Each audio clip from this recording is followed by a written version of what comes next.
Okay, now from theory, we'll be moving on to the practical part. So we'll be trying to design the board that you have in your hand, right? So we'll walk through the process of designing it so that you can print it by yourself instead of having this pre-made kit. Okay. So we already have this documentation which explains how KiCad works. And also there's a bunch of videos which is explaining how to work with KiCad. It starts from what is a symbol, what is a schematic. Then it walks through all the nooks and corners of KiCad and also explains how to design a PCB. Okay. So if you go to learn.pcbcupid.com, by the way, just type learn.pcbcupid.com. On the side, you'll have the option called PCB design. So there are two options. One is called KiCad and Easy EDA. So Easy EDA is another software which you can use to design PCB. So in this particular workshop, we'll be more focused on KiCad. So once you go to KiCad, you'll have the entire list, how to start. And also if you haven't installed, you can follow the instruction on how to do the installation as well. Yeah. So if you have the kit, right? So you'll have a green board on it. So that is a PCB. So there will be people around, some of them. So whenever you are stuck over there, right? So they'll teach you in terms of schematic or any software issues you have. So they'll help you. So there are 4 people. So we have Shakti, we have Baswaraju, and there we have Girish. So those 3 of you will help you figure it out. So just raise your hand whenever you have an issue. So we'll try to fix it right then and there. Yeah, sure. So we have one more. So that is Saurudh. So he'll also help you figure things out. So yeah, before we enter into the software, right? There are a couple of things that you need to know. What is a PCB and why it's manufactured and how it's manufactured. So it looks like a single slab. Yeah, exactly. But it is made of multiple layers. Okay. So whatever you have is made of 2 layers. So there is a top layer and there is a bottom layer. So in the top layer is where you have the marking called SW1, SW2, SW3. And on the bottom layer is where you have the name of the product. And also there's some logo. Yeah. Now, what we are going to do is understand how this particular PCB is made and what are the layers and what type of material they use. Okay. So, you see the top layer and the bottom layer, right? So, in between there is a layer called substrate or sometimes called as a base material. So, yeah.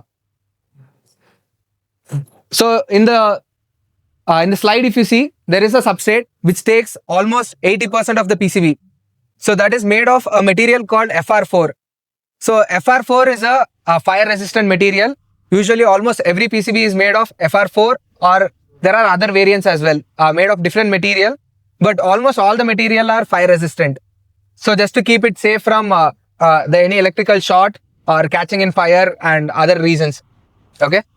And if you see, there are other layers which consumes very less number of percentage in the PCB. That is, the next stage is the copper layer. So there is a picture as well which explains how the copper layers will be before you see the green part. So when the manufacturing process goes through, right? So there will be only 2 materials. So there will be FR4 and there will be copper on both sides.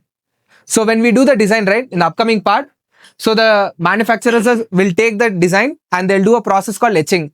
So they'll remove all the copper which is not necessary for the traces. So if you can see the PCB, there are parts which are like little darker in color. So those are the parts where the copper has been etched out. And there are parts which are very shiny. So there are the parts which contains copper. Okay. So that is on both the sides of the PCB. There's a top layer and bottom layer. And in middle you have the FR4 material. And after that we have the mask. So solder mask is the, yeah. Is it the material? Yeah. No, the FR4 is the entire board itself. So the copper is actually like in micron. So it's like 1 micron on top and 1 micron on the bottom. Yeah, sorry, not 1 micron. It's called 1 nose on top, 1 nose on bottom. So it's 0.35 micron. Yeah, it consumes very, very less percentage on the PCB, the copper. Okay. And then we have the solder mask on top of the copper. So this is done after the etching process. So here what happens is the solder mask serves multiple purposes. One of them is to provide oxidation. It prevents oxidation. So copper is very easy to get oxidized when it is exposed to air. So they add this green color. I mean, they can add any color, but green is the most commonly used color to mask it out.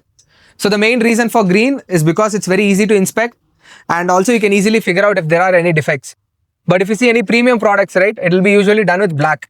So the reason for black is it's very hard for somebody to reverse engineer a product, and also it gives you a very premium finish.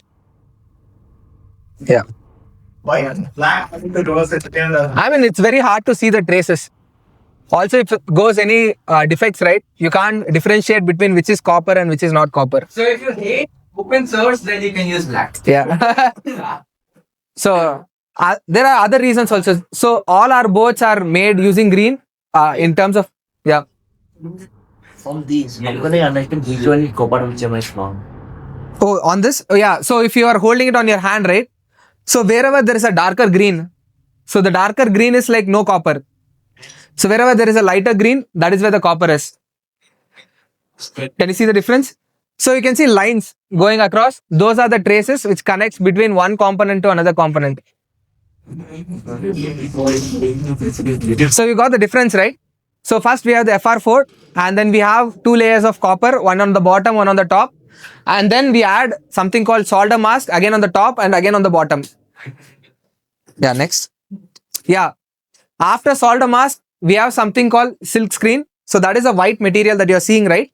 It does not serve any purpose directly. It's mostly for visual, and also it gives you, like, during assembly, right, where to put what. So here, whatever you have mentioned, right, SW1, SW2, SW3. So those are called designators which help you during the assembly process. So you know, okay, SW1 is a switch that I have to add, and also RZ1. So that is where you put your Raspberry Pi in. So those are the kind of designations that you have. So there are some basic designations. So for resistor, it's always mentioned as R. For capacitor, it is C. For diode, it is D. Even for LED, it is D, because LED is also a diode. And whenever there is a custom module or any kind of say direct plugin, right? So there you can mention it as U. So there are different designators, but some doesn't make sense because for connectors, it's called as J. So yeah. Again, it is not necessary that you have to have silk. Silk is only for visual purpose. Also, you can add your graphics, logo, or you can even put sometimes some pictures also you can add. Yeah. Since you told them made of FR4 material. Yeah. What makes FR4? So FR4 is nothing but fiberglass. So it is just viewed in like it's like you can say, can you see the dress he's wearing? So it's like a weaving process. So they put different patterns of fiberglass that forms the FR4 material. So there are different categories of FR4 material. One is called FR1, FR2, FR3, FR4. So FR4 is like the cheapest and also like the most fire resistant one, the higher the number. No, Rogers is like very advanced.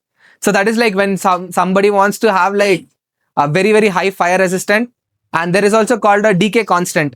So that is the dielectric constant. To have a different dielectric constant, you can have different materials in between. So again, you don't have to worry about all that. That is like only when you are designing a very, very high speed boards and need like very, very, very high quality product. It's usually used in like military grade applications. Yeah. Here, the R1 and D1. Yeah. Yes, exactly. So D is the diode, R is the resistance, and there is, you can see there is C also, but it is hidden in between the LED. So that is the capacitor. I typically disable silk screen because I find it annoying. Yeah. So I enabled it in this PCB because it's easier for you guys to see, but there might be mistakes. Yeah, and also like even in mass volume production, right? So everybody disables the silk. They don't give the designators out because that also helps in reverse engineering. So most of the mass volume production, they disable the silk screen where they have only the marking or the logo, and they don't mention what is capacitor, what is resistor and stuff, because the assembly is done during pick and place machine, which is does it or yeah. The component will have the thickness. Yeah. Hopefully they say. Yeah. I mean, that will go through the design process. We'll understand why we have different copper thickness. Yeah. Now it mentioned that a deep greenish when no copper is there. Sorry? Deep green. Yeah, no copper. Yeah. Like the copper. Green copper. Yeah. Silver green.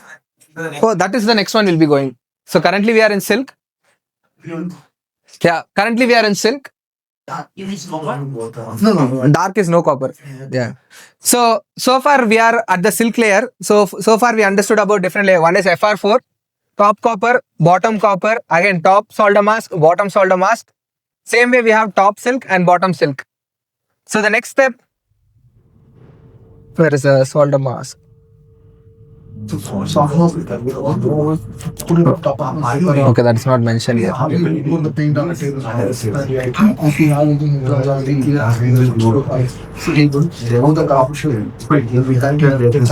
So I think apart from the silk, right, the white part, there is also the silver part. So silver part is called as the solder mask. So masking is like, I don't know if you guys use Photoshop, there is an option called masking where you can mask out stuff that is not to be included. So the same thing here also, what we do is we mask out the area where the solder mask and the silk should not be there. So the reason is, this is where you are going to do the soldering process. So that exposes the copper and it gives, ideally it won't be like when the manufacturing is done, it won't be the silver finish. We'll go to the next, the silver finish is called HASL. So HASL is a process where they apply lead to it to make it look shiny. Because as I told, you can't leave the copper exposed. When the copper is exposed, it's going to get oxidized. So to prevent from oxidation and also to enable soldering, they add the layer called HASL on top. So sometimes it is also called a surface finish. So whatever you are seeing in the silver part, right? So that is where you are actually going to do the soldering. Yeah? Yeah. I think that's it. So this covers entire PCB. So we have different layers, and also I think I've explained whatever mostly necessary. Any doubts before we move on to the actual software we start designing? Okay, no doubts. Let's go to the software. Yeah, just help them figure it out. Just install it. Yeah. Guys, also one more thing. If Fusion is not installed, just install it and Yeah, let it run in the background. Yeah. if you haven't for executed install it, just go and give that as Yeah. Yeah, just see if somebody needs something. Okay.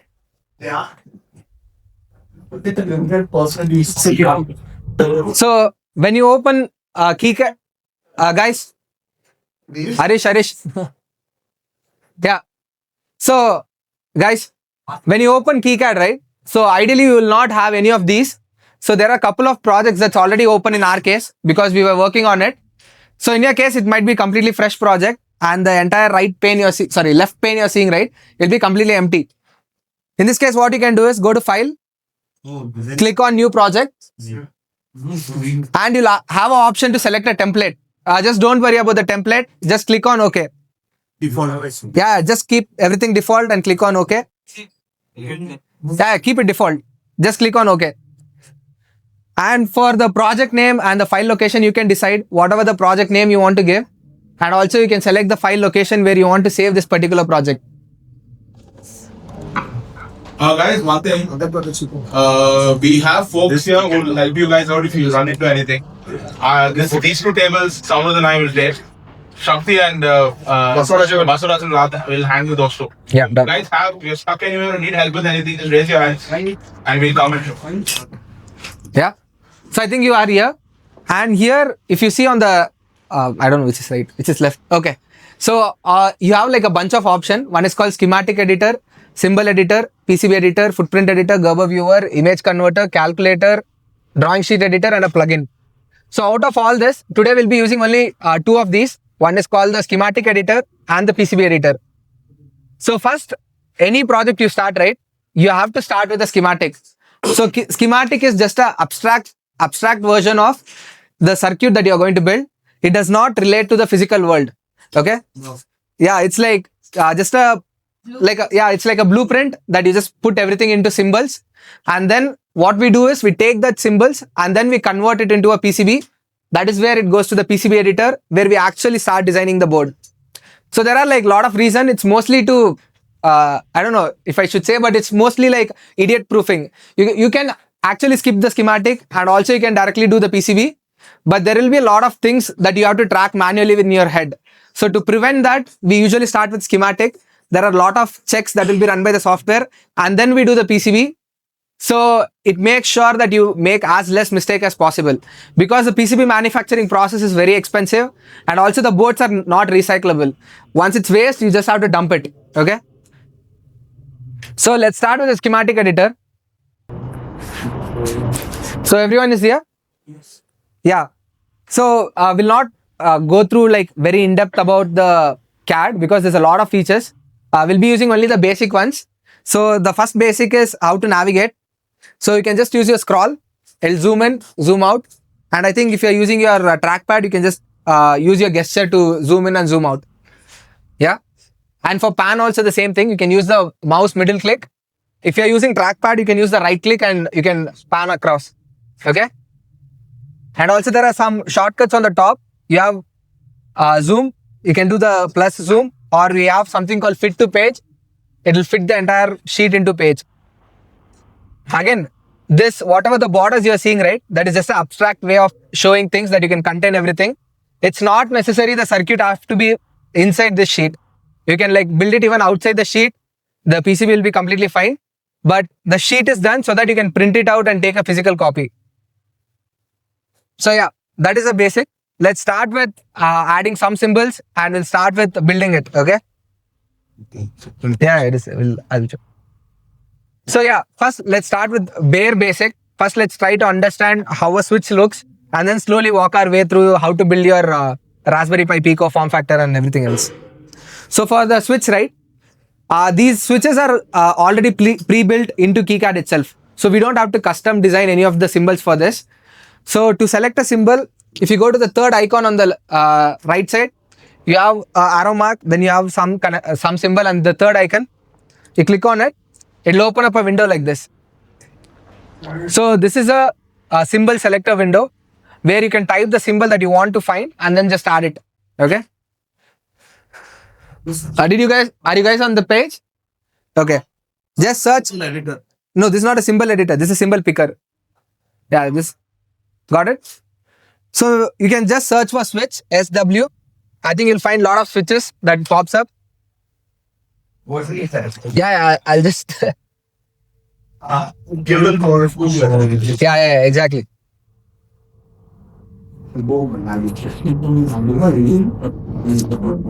Yes. So it's SW underscore push. Yeah, SW underscore push. So you'll see the symbol. Yeah. And if you click on OK, right, you can see the symbol will follow the cursor. Make sure you don't click anywhere. If you click, it is going to drop the, symbol on the sheet. Okay. So for now, we'll just start off little random and then we'll try to build it up. Okay. So I just clicked on one location, and now again, if you press, again it'll go to the screen, and again you can click on OK and then add. Okay. Or you can do one more thing. You can just press escape, which will come out of the tool, and you can copy, Control C or Command C, and then do Command V. So you can do copy paste. So we just need 3. So you can do like copy paste twice. So yeah, you have 3 of these switches. No, push, just push. SW underscore push. So that way is 3 times. Yeah, no, it's the same thing. You can just copy paste. No, press escape. It will come out of the tool. Escape. So yeah. Now we can do copy paste. Yeah, done.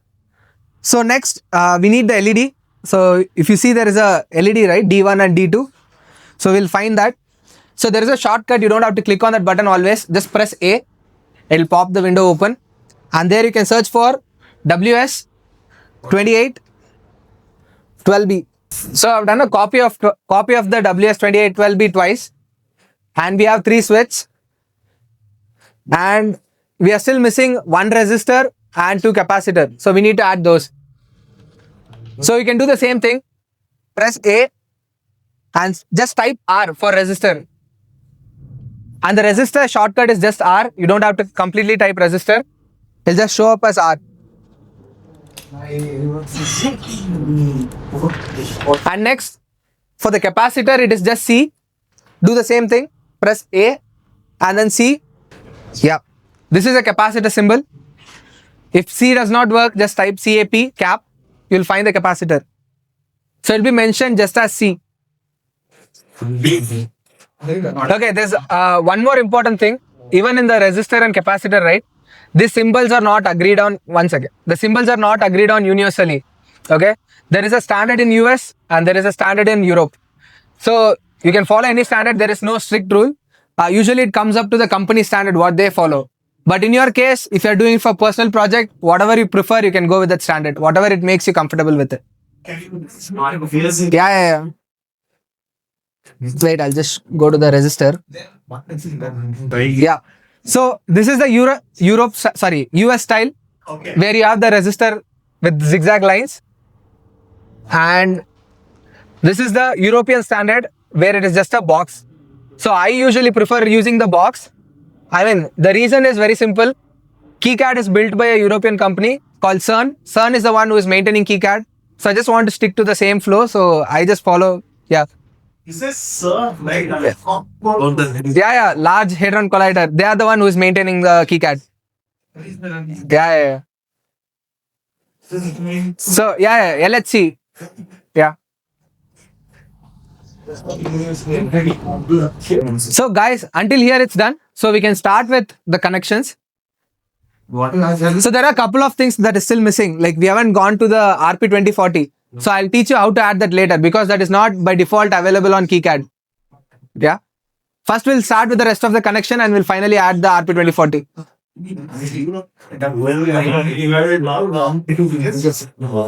So anyone stuck here or can we move on? Done? So this side, it's done, right? Okay.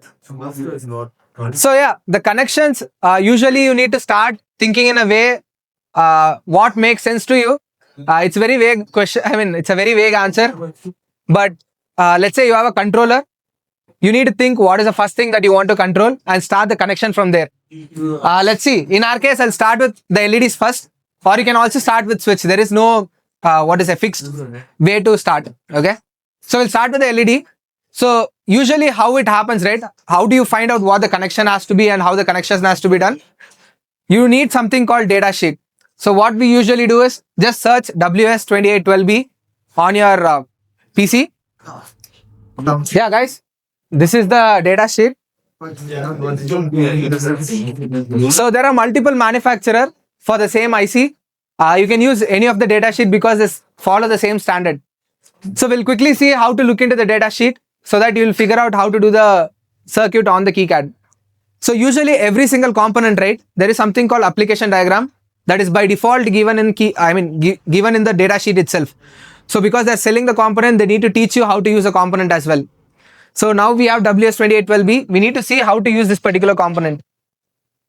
So if we scroll down, so they give you all the dimension, how to do the footprint. So when you do the KiCad file, right, so you know how to solder them. And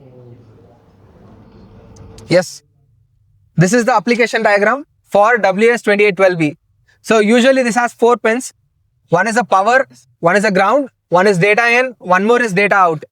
So data in is where your signals go from your microcontroller to control the WS2812B's RGB color. So funnily, this small tiny LED, right, it also has a microcontroller within it. So that microcontroller, does the color changing for you. So you don't have to manually control the green, red and blue to change the colors. All you do is send the colors through the one single wire. The microcontroller will figure out and it will set the color of the LED. Okay. So the connection, if you see, it is probably in series where power is common and ground is common. And also we already added 2 capacitor, right? Because that was recommended in the data sheet to add the capacitor.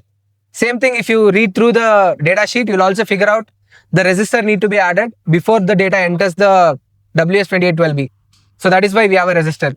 So the 2 capacitor and the resistor that we added to the schematic is because it is recommended in the data sheet. Okay. Yeah. See the size of the component. Yeah. That is. Yeah. So size is also very important because there are part numbers which is very similar, but there might be some the dimension variation. Now when I said WS2812B, right? So if you Google it, you'll find the same LED part number with different sizes. So the current one that we are using is called 50 50-50. That means it's 5 mm, 5 mm, both width and length. The same way there is 20-20, 10-10, 15-15 and different varieties. So that is why when you have your component, right, make sure you go through the data sheet, try to understand what component you have, and also make sure the physical component is in align with the data sheet that you have. Yeah. And Yeah.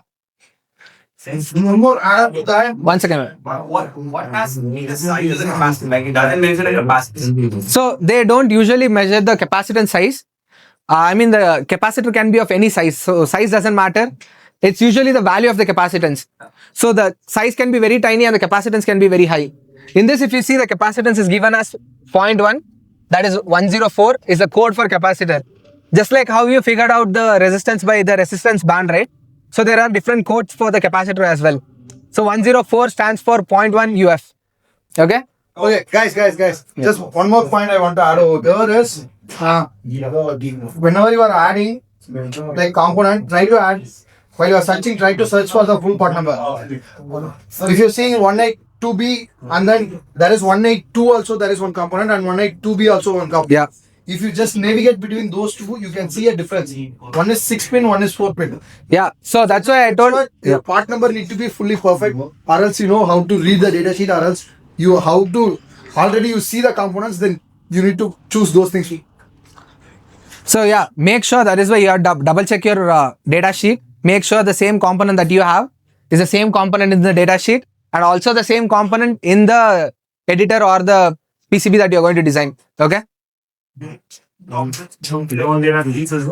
It will be mentioned in the data sheet itself, the variation. It will be mentioned in the data sheet. You need to just try to go through, or else if it's a 12B, you need to choose 12B only, not 12. Because as you are looking, it's a 12, it is a 6-pin variant. 12B is the same size, But 4-pin, yeah. that's right. Yeah. Yeah, I see that. Yeah. So yeah, now let's see the connection. So to do the connection, right, you need to use a wire tool. So that is like 1, 2, 3, 4. Yeah. Yeah. So we are going to go through the go through the wiring process. So it's the fourth one. 1, 2, 3. Yeah. 4. Fifth one actually. Sorry. So fifth tool. If you click on it, it's a wire tool. So you see the icon goes into a plus mode, and also you have a green line on top, the cursor. So that is a wire tool. So that is what we are going to use to make the connections. So what we are going to do is we are going to assume there is a microcontroller and start drawing a line from there. Okay. So let's say the microcontroller we are going to place it somewhere. Click from there, and it goes connect on D in. Okay. It's just 2 clicks. 1 click to start, 1 click to end. So now we are starting a line.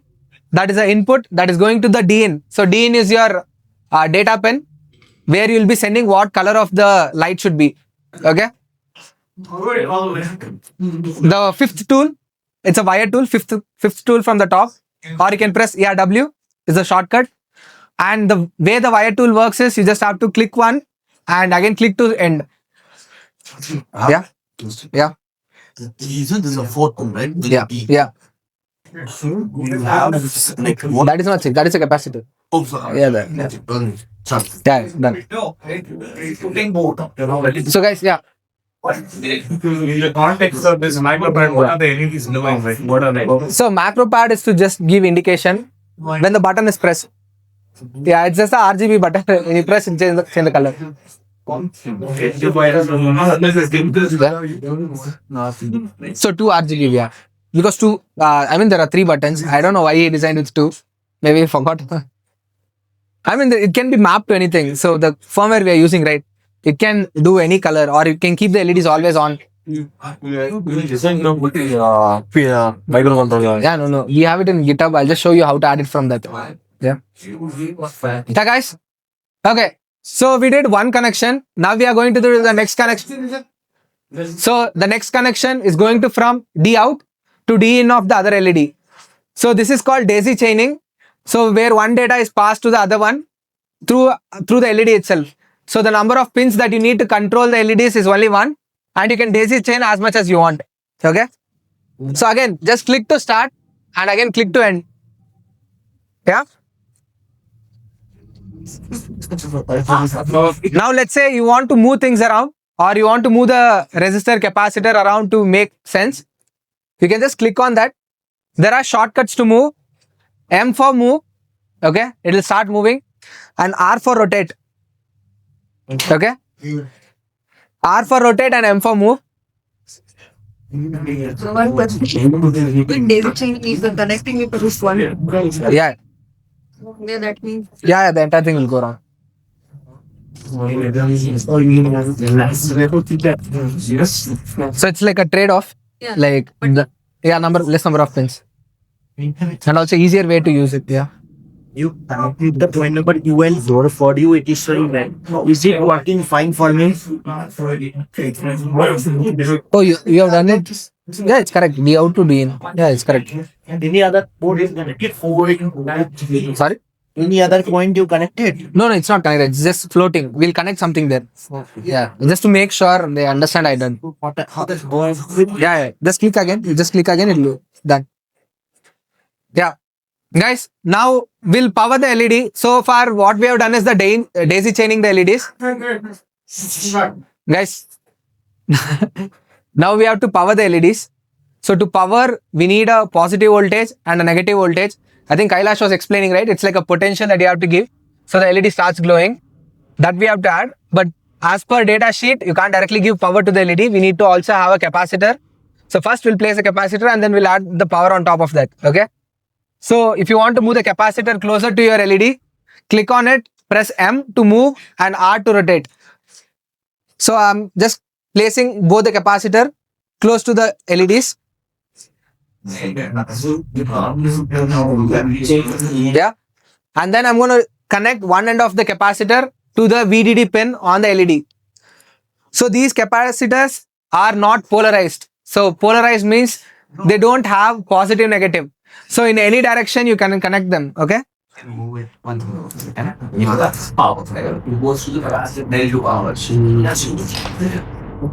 the capacitors are connected to the LED. Right? Now we need to give the positive and the negative voltage. So if you go to the fourth icon, there is a power symbol. Fourth icon from the top. After the part picker, right? We add the symbol picker. After that, you have the power flags. So here you need to search for how many 5 volt this is? Yeah. So we are going to type 5 volt. So you'll find a symbol like this. Just type 5V and you'll find an arrow mark and a +5 symbol. So this is the 5 volt supply that you're going to give in. Okay. So it works the same way as the other symbols. So you can place it in one location and we are going to copy this once more because we have one more over there. Yeah. Sorry. Where you got the arrow? Yeah, the fifth symbol. The third symbol. 1, 2, 3, 4. Yeah. Yeah. Just type 5V. Sorry. Yeah. Control C, Control V. Yeah. Just Command C, Command V. Yeah. What is the capacity? It's just filtering out. Like any noise is there, it'll filter out. As he was explaining, right? It will block. Yeah. So whenever this is, it'll short because it will be like closed circuit. Any kind of signal which is not straight, it will pass through the capacitor and go to the ground. Whichever is only straight, that will straightly go because it is better fluctuations. Yeah. Not protect exactly, but prevent fluctuations. Yeah. Done. Yeah. So you can see I'm going to connect the +5 volt to the VDD. Yeah. So that will create a point called junction. So if you see there's a green dot, right? So there are 2 green dots which shows that it is forming a junction and it is making the connection between C1, that is your capacitor, D1, that's your LED, and also the +5 volt, that is your power. Okay. So there are other ways to do this as well, where you don't have to have 2 different power supply and then you have to connect. You can also have 1 +5 volt and you can just draw a line. Okay.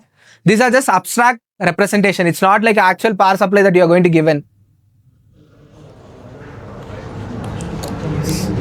Once that is done, again you go to the power symbols and search for ground. So the ground symbol will be something like this. Search for GND. No,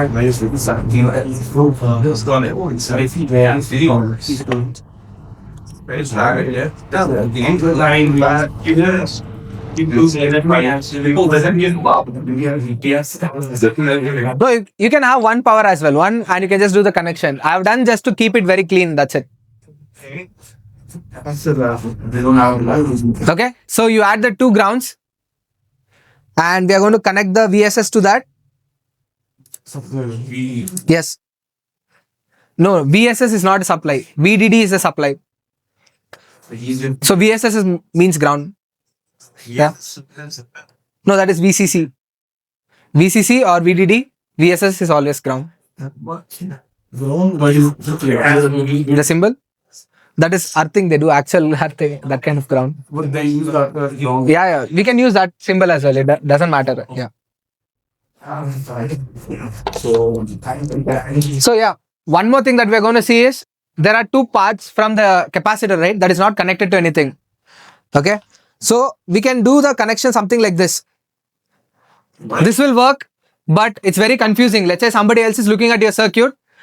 They are not sure whether it is connecting with DN and then it is connecting to ground. Yeah. So there will be a lot of confusion in this case. So usually what we do is to avoid confusion, we try to take this ground, do Control C, Control V, and you paste it right here. Easier. Yes.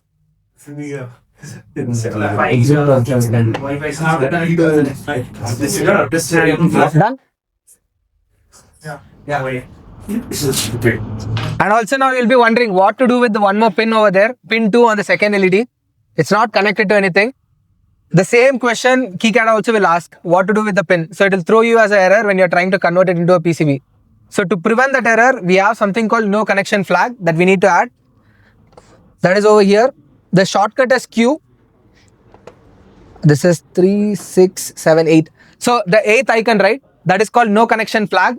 So we'll add wherever you don't want any connections to be done, so that KiCad does not throw any error. And also it prevents any doubt that you have where the pin has to be connected. Yeah, just press Q, shortcut Q, that will select the tool called no connection flag. Yeah. And then click on the pin 2. So it will add a cross mark which will indicate that there is no connection over there. Okay. No, that not parallel. It's series to D4 will put once we get the No, not needed. So that does a different function. So when you put it something called RC circuit, it becomes RC circuit. In this case, we don't want RC circuit. So these are called what is it? Decoupling capacitors. It just remove noises that goes into. To fit the Yeah. Yeah.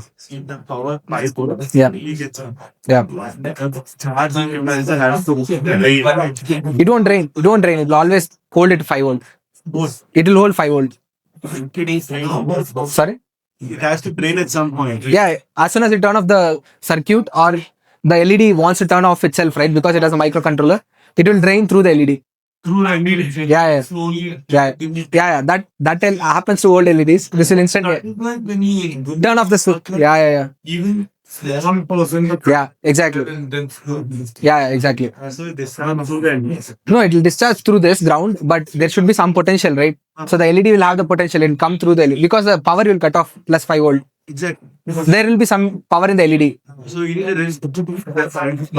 No. It will pass because now the current is, the voltage is stored in the capacitor. There is no power anywhere. So the power will get discharged through the capacitor. Yeah. LED and the capacitor. 2 plates are there.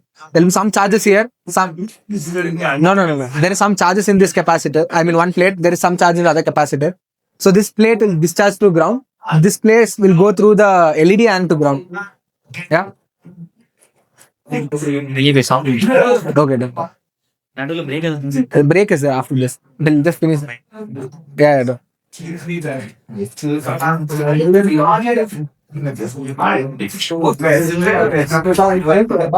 So guys, we have the circuit. Now all we have is 3 switches and 1 resistor that we need to connect. Okay. So yeah, to the end. We need to be passive. Yeah. Setting specification. Yeah, that doesn't matter here. It is. Schematics. Yeah. I mean, you can mention, but currently we are not focusing on that because it's too, again, technical. We need to get into how to change what capacitor we choose and everything. Yeah. We already selected. We'll directly go to that. Yeah.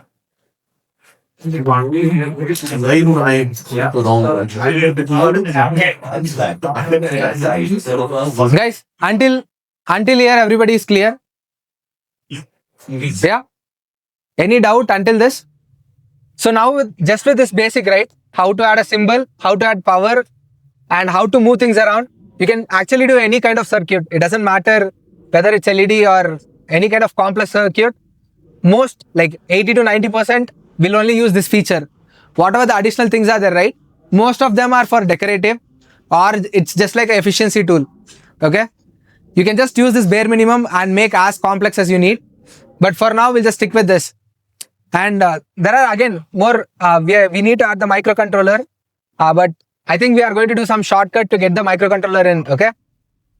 Go to GitHub.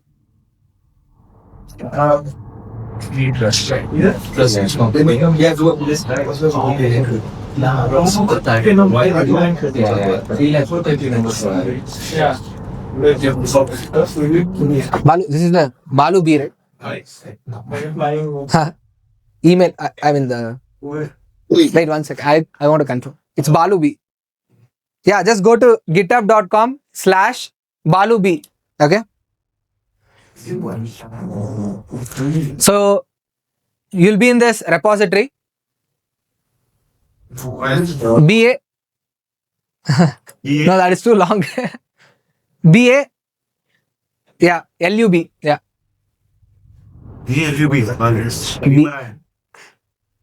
BA LUB, that's all. No. Here, just search github.com/Balubi. Yeah. Don't confuse, please. Already it's complicated.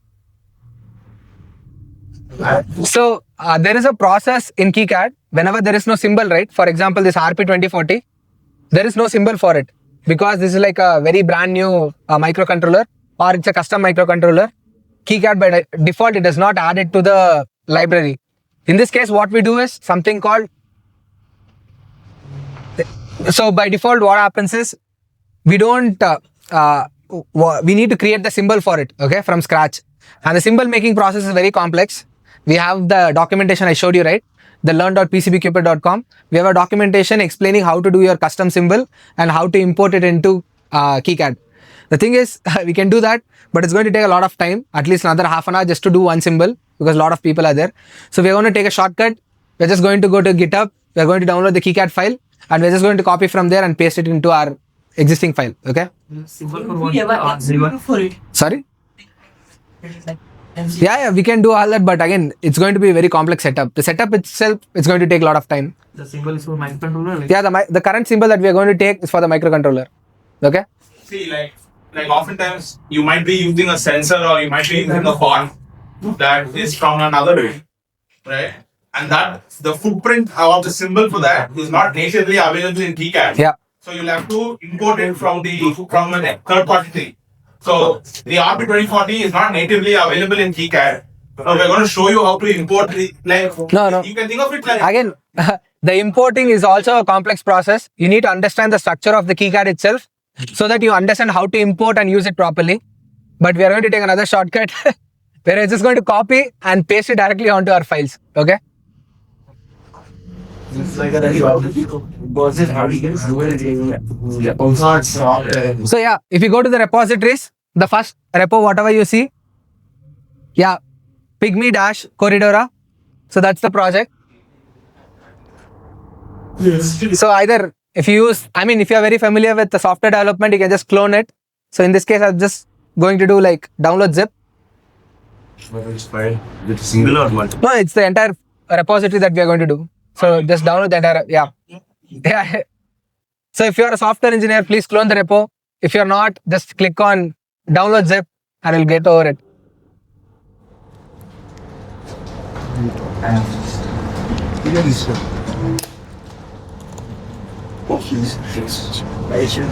Then open finder. And go down.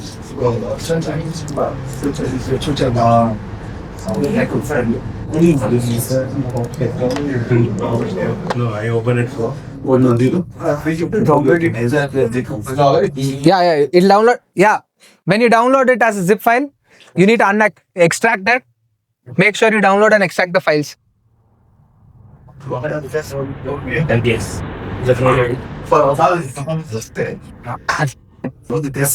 Okay, guys, any issues until here? Have you unzipped your files?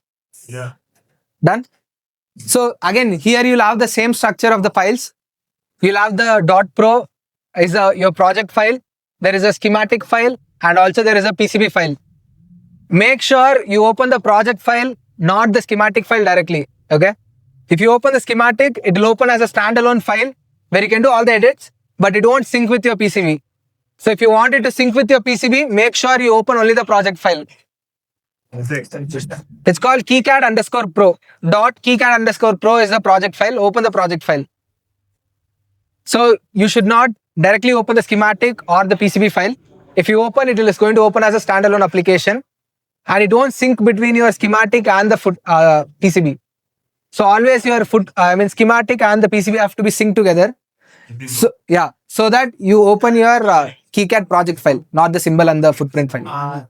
Yeah, the extension is .KiCad _ pro.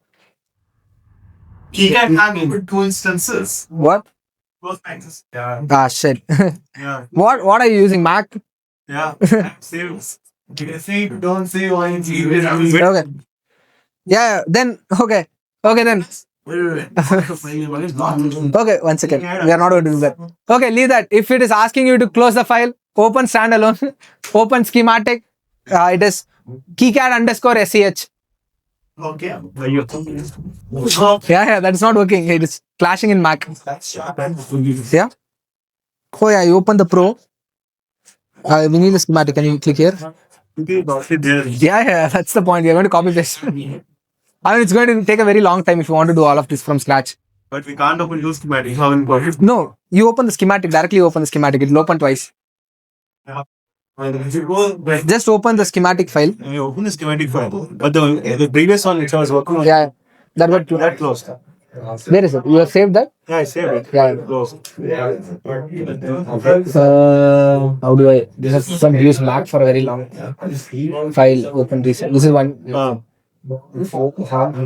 Yeah, this is yours, right? Just open the schematic. And where is that other file? File finder. Just open the schematic. You can copy paste from here. Open the project is closed. Yeah, that is what I think. I don't know. We use Linux, so in Linux it doesn't happen. It opens multiple instances. Yeah. Maybe Mac thing, I guess. Only microcontroller. Yeah. Only the microcontroller. Yeah, you can copy the entire thing also. But that's the only missing part. Yeah, that's the only missing part. Guys, and it worked? Yeah, it was. Yeah, done. So guys, once you open the schematic, right, you can just click on the symbol for RP2040. It'll be something like this: RZ1 RP2040-0. It's very complex, but yeah, this is a symbol file. You can just do Ctrl+C or Command+C. Go to your other project that you are working on, right? There you just do Command+V. You'll have the symbol that you have. Okay. So this is the shortcut that I was talking about. Usually it's a multi-step process if you want to import it, where you go to a section, download, then there is a file structure where you have to follow and then you have to import it. It's a very complex process, but to keep things simplified, I have done this. Just copy paste from there. Yeah, it'll be undefined, but nothing will go wrong. It'll work. Yeah. Yeah, just copy from the other project. You downloaded a project, right? Just copy from there. Open your current working project and paste it on that.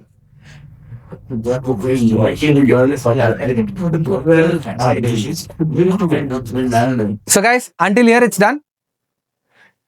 You have the RP2040 into your schematic.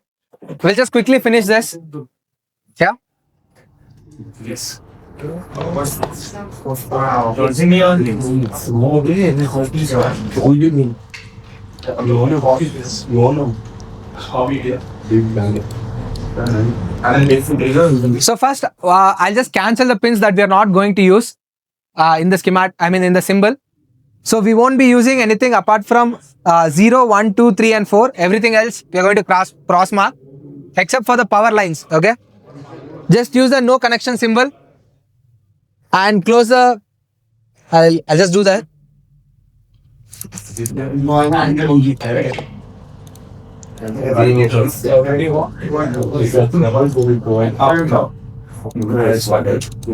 Seven four. Yes, until 4. Yeah.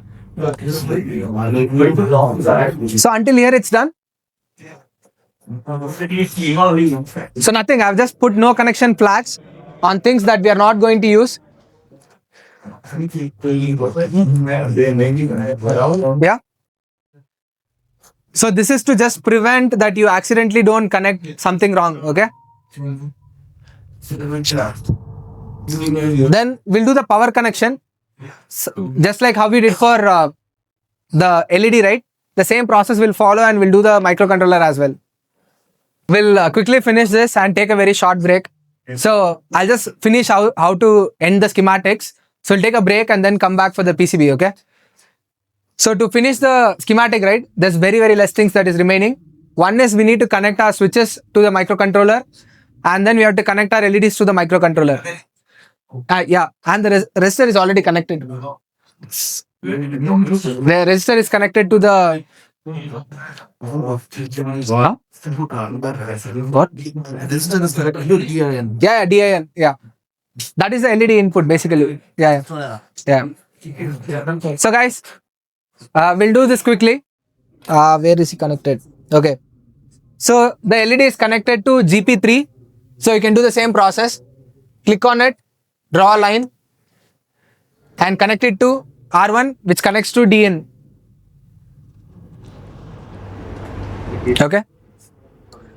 And then we have this GP0, GP1, GP2, right? So I'm just going to take all these 3. You can do like a complete selection. I'll move the buttons to the other side so it is much easier to connect. Okay. So I'll connect switch 1 to GP0 and we have GP1 and then GP2. Done. And finally the other side have to be grounded. So I can do is I can draw a long line which connects all of this. And then I'll just copy paste this ground over there. Done?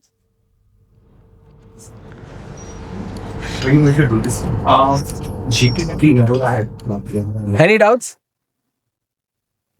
So this is the entire schematic for the keyboard that you have. What?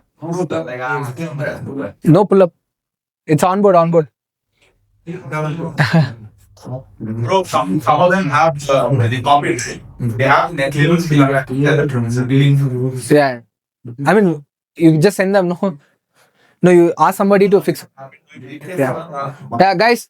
While copy pasting, if you have any extra labels, right, like which says the names, something like this, you can delete all of these. S1, S2, this extra ones. So basically, we are doing this so that you don't have to draw the lines. For example, this SW1 and this SW1, right? They internally connect. So KiCad knows how to connect them. Okay. But visually, we need to make sense of it. So that's why I've directly done it. Okay. If your flag is there something. Yeah. Yeah, I'll tell you why that is needed. And he is Guys, until here it's done. There is one last step that we have to do to finish the schematic. There is a years. So that is called electrical rule check. You can see there is a icon over there, which is 6th icon from the left. Okay, that is called electrical rule check, which is on the top toolbar. So you'll have a window something like this. Okay. And here you need to run ERC. So I'll show you again. So on the top toolbar from the left, it's 1, 2, 3, 4, 5, 6. It's called electrical rule check. Okay. So you'll have this window open. Here all you have to do is run ERC. So basically what it does is, it will make sure you haven't done any mistake like connected positive and negative together. So all kind of basic checks it does. And also it makes sure there is no floating pins. That means like you have put some component but it's not connected to anything. It will throw as an error. Sorry? Yeah, open pins, yeah. Now you can see there are 2 errors, okay, which says pin not driven by any output power pins. So somebody told 21. Oh, okay. Yeah. So how many of you have more than 2 errors? Only one? Okay, 2. How can I Yeah, you have to click on run. Run, yes. No, you have to click. It's unchecked errors. 1 is yeah. I'll come to that. So guys, anyone more than 1 error? Sorry, more than 2 errors? Only 2 of.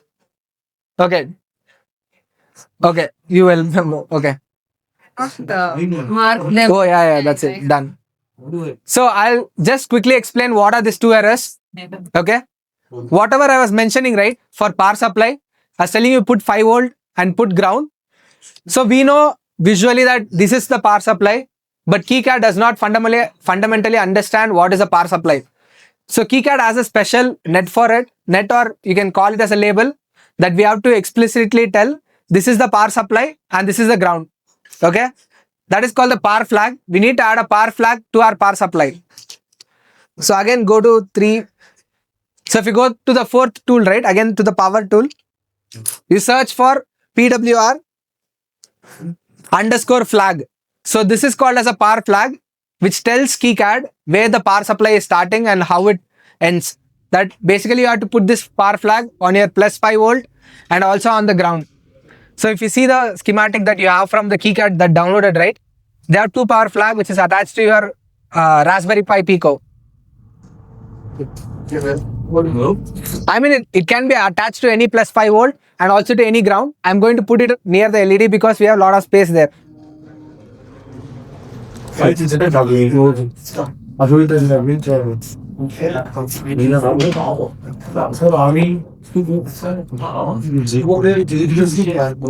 Yeah. Once the power flag is added, so basically power flag will help you, help KiCad to understand where the power supply is coming from. Because when we mention 5 volt, it's only visual representation. KiCad does not fundamentally understand it's a power supply. So to tell it is a power supply, we are giving power flags. Yeah, so we need to tell which is a starting point and ending point. But 2 5 volts. No, all the 5 volts are connected together internally. So wherever it has the same name, right, KiCad understands they are like on the same line. Yeah. It will make sure KiCad understands where the power supply is starting from. Yeah. Starting and ending. Starting and ending. Yeah. Ending is ground, starting is +5 volt. The arrow was put about D1 and D2 type. Sorry? D1 to type. No, it's not like that. So D1 and the D1 and D2, right? We can also like draw a single line and put only one +5 volt. So when you put 2 separate 5 volt, KiCad understands that it's internally connected together. Huh?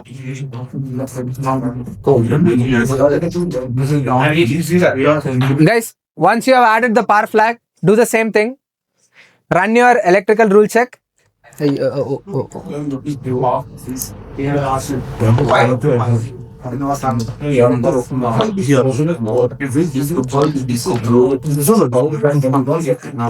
again, if you run the ERC, right, you'll have 0 errors. And there are some warnings. You can ignore the warnings. Warnings are not mandatory to fix. It's mostly any kind of a visual glitch. Or in this case, you copy pasted the file from a different schematic to this, right? So there will be a warning, like an undefined symbol, because it does not understand where you got the symbol from. But it doesn't matter. All we focus is on only solving the errors. If you're like one D1 pin 3 plus. Yeah. D1 pin 3 error. D1 pin 3, where is pin 3? This is not connected. Can you zoom in there? Close this? That is not. Can you zoom in more? It's correct. I think it's not connected properly. Yeah, click on this. Click on the wire. Yeah, delete. Yeah, now click on it and connect again. We'll see. Flip. Yeah, now run the DRC. Oh, not. There is one more power flag. One more power flag is not added. Only to the 5 volt you have added the power flag. This power flag has to be added to a ground. Any ground. Yeah, any ground. It doesn't matter. Guys,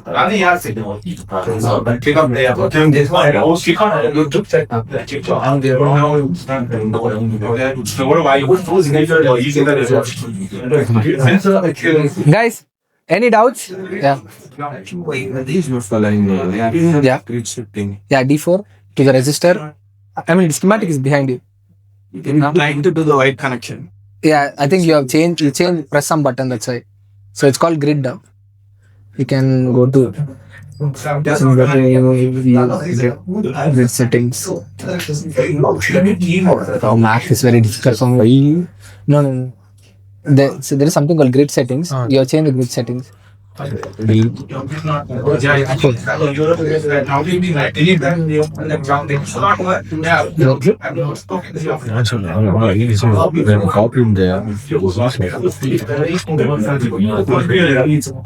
W. Yeah, 1 second. Control it. Right click.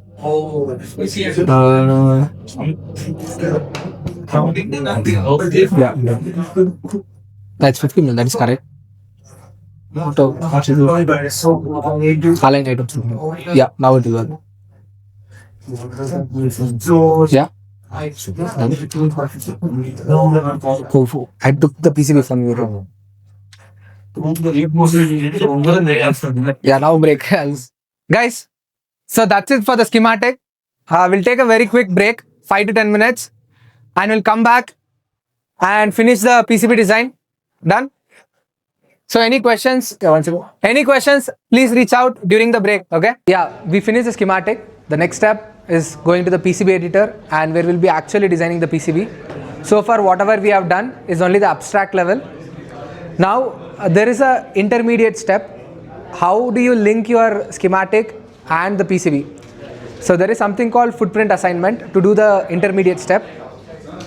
So 1, 2, 3. So if you see the 4th icon on the top right, the toolbar, it's called footprint assignment. If you click on it,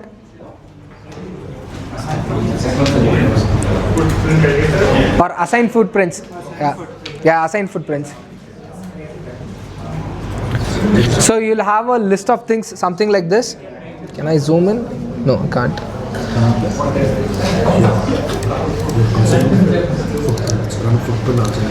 So you have the list of components that you have in your schematic. Currently we have 9 components, and the things that are in yellow, right, those are the ones that are either missing from your footprint or the footprint is not assigned to those symbols. Okay, and you can see the WS2812B, right, since it was part of the default KiCad, they already had it assigned to the footprint. So by default you have the footprint assigned to the LEDs. So if you want to view it, you can just do a right click on it, and there is an option called view selected footprint. So yeah, this is the footprint.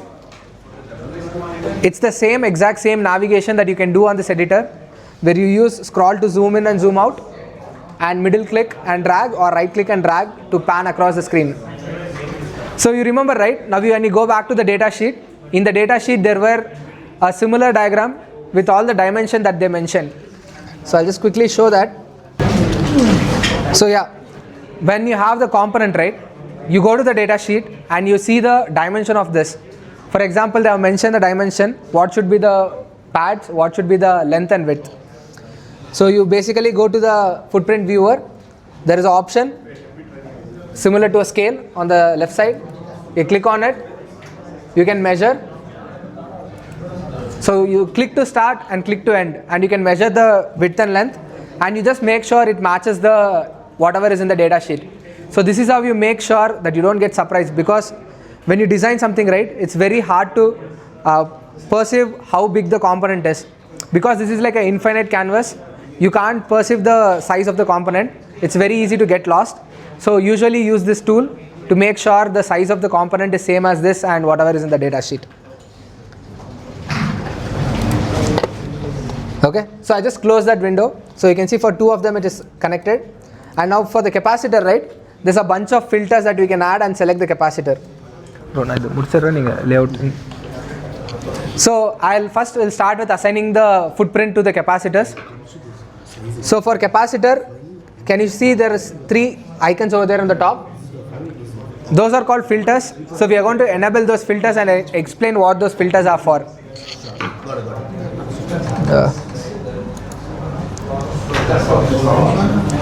So if you see there is a L, right? So there is a L written on the filter.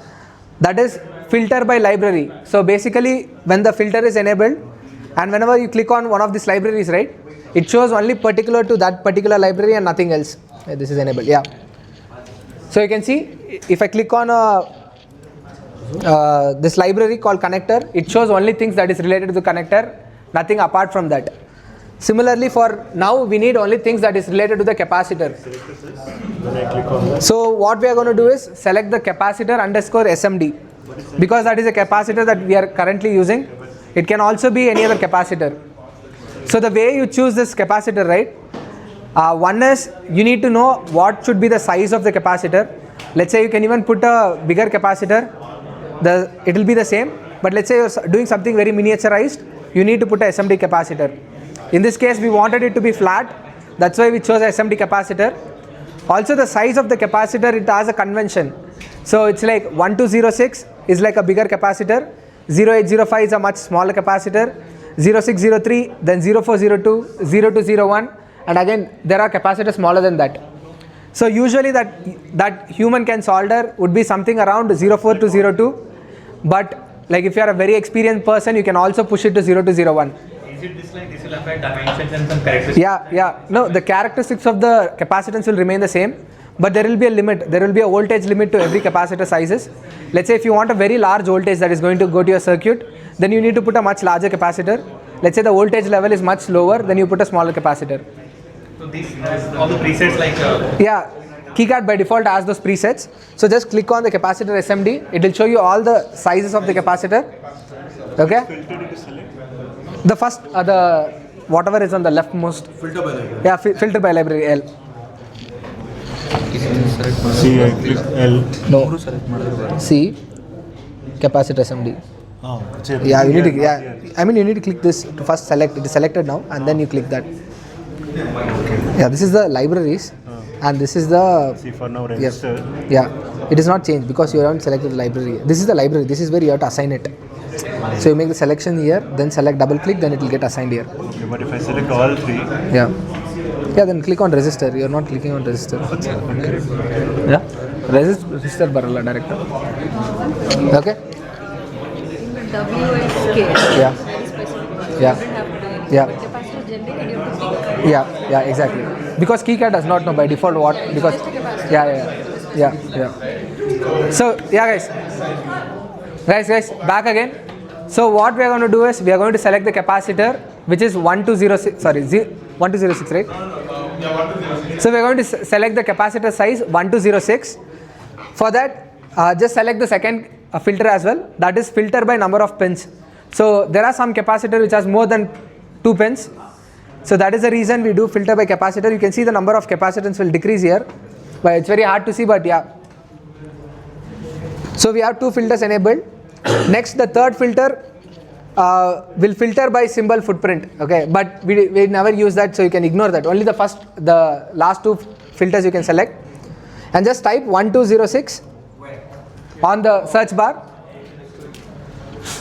Here 2 filters are selected, and Yeah. here you selected capacitor. Capacitor and capacitor SMD on the other exit. Yeah, and then search for 1206. You will have 2 options. One is called one is called hand soldering, and one is without hand soldering. Okay, so whenever you want to do something by yourself, right, you have to select with hand soldering, because it will have a much larger footprint where it gives you gap to put your soldering iron and solder. Whereas the first one is for automatic soldering, where the robots will pick and place, so it does not need as much space necessary. Okay. In our case, yeah, the pad size will be different, but the capacitor size will be the same. Okay. So in our case, we are going to select the hand soldering one. Just double click on it, so it will get assigned. So when you do it again, we'll do it for the C2 as well. So I have done for C1 and C2. This will auto apply to that capacitor C1, C2 like what? So you just have to double click on it. So you select where you want to assign and just double click on the footprint, then it will get applied again. Okay.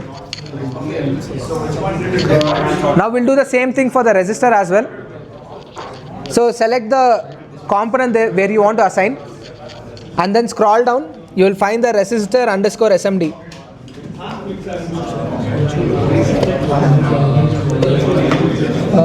Resistor. Yes. You'll find resistor underscore SMD. But now we are using a different package here. Okay. If you see the PCB board that you have, the resistor is much smaller than the capacitor. So the resistor that we are using is 0805. Yeah, form factor. So 0805 is like certain length and width. Yeah. So it's in millimeter, it's like 0.8 and 0.5. That's very tiny, huh? No. These are by default in KiCad.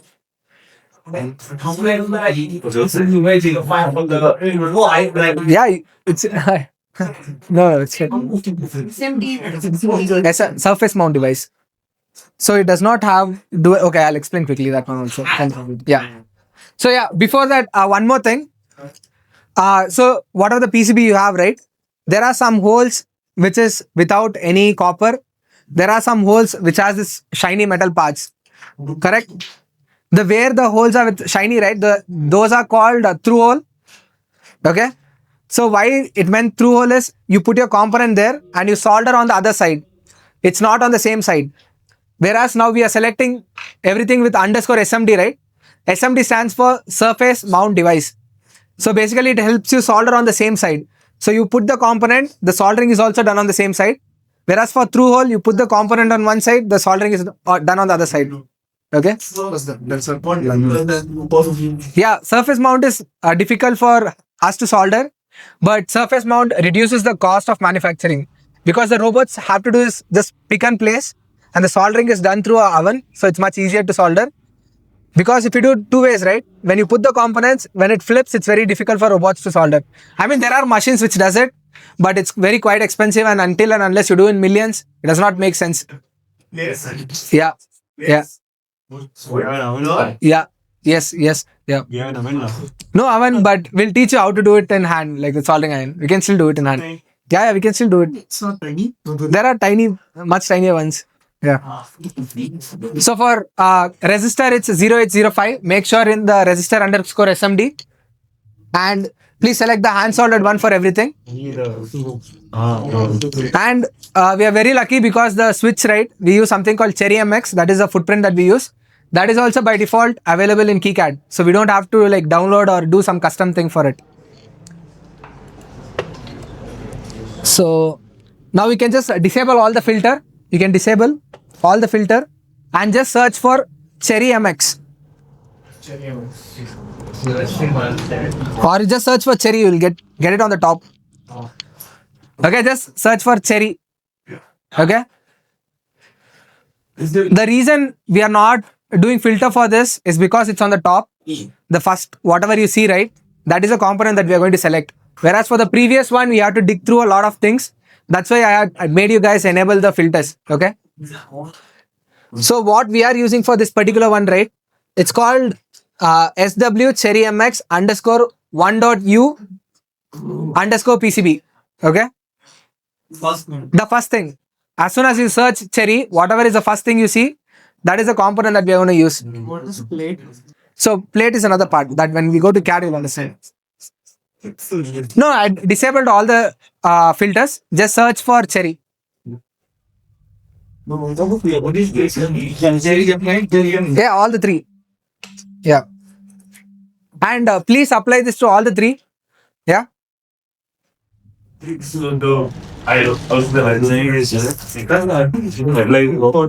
Huh? No, don't do it yet. No, which one is apply? No, apply in the sense you click on it and double click here. Ah, that's it. Yeah. I think the resistor is not done. Capacitor is also not. Yeah. Okay. 1 second. Yeah, Cherry, one you. Can you want your PCB or like a less than such for having my right here and see the footprint? So, We did do like a verification of the. Yeah. You're actually a spinal Yeah. You also run a bit. That. Yeah. After next, we do the design and then we run a verification. Okay. All switches. Huh? All switches. Yeah. All the switches. Guys, there is only one component that is left. That is RP2040. Unfortunately, there is no shortcut. We have to do a manual process because you can see it is already assigned to something. But when you right click and try to preview, right, you won't see anything in it because we did a copy paste. We did an improper import because we copied the symbol and we pasted. So the import was not proper. But yeah, we can still fix it. So you go to, okay, everyone have the GitHub. You have done the, you have installed, you have done the downloaded, right? Yeah, downloaded. So you have the zip file unzip. Then what you do is go to preference on the top, preference. Okay. So now what we are going to do is we are going to import the footprint that is missing. On the top, there is something called preference. Okay.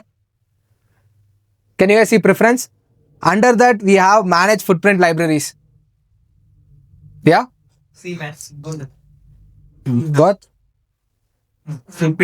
Yeah, on the footprint assignment window. So you have to be on the footprint assignment window and then go to preference and then click on manage footprint libraries. Okay? So this will show you all the libraries that you're attaching to your project. Okay? In our case, we just need to upload only one particular file. So if you see this, 1 second, I'll show you the. So if you, on the bottom right, there is a plus icon. After that, you have a folder icon. Correct? Project specific library. Yeah. It should be project specific library. Don't mess with the global library. Global library is something that is installed by the KiCad. Okay. Until and unless you want to follow this library on every single project that you are going to do, don't add it to your global library. Always add it to the project library. Okay. So in the project, make sure you are in the project library. And on the bottom, you have two buttons. One is plus and there is a folder icon. Click on the folder icon. Okay. And then go to the GitHub repo that you have downloaded. So in that, there is an option called libraries if you open. And in that, you have RP2040. Correct? Oh, there's a problem. Okay, there is quite a bit of problem. All you have to do is the folder is named as RP2040. So when you do that, it might not open up properly. Just rename that particular folder as RP2040.pretty.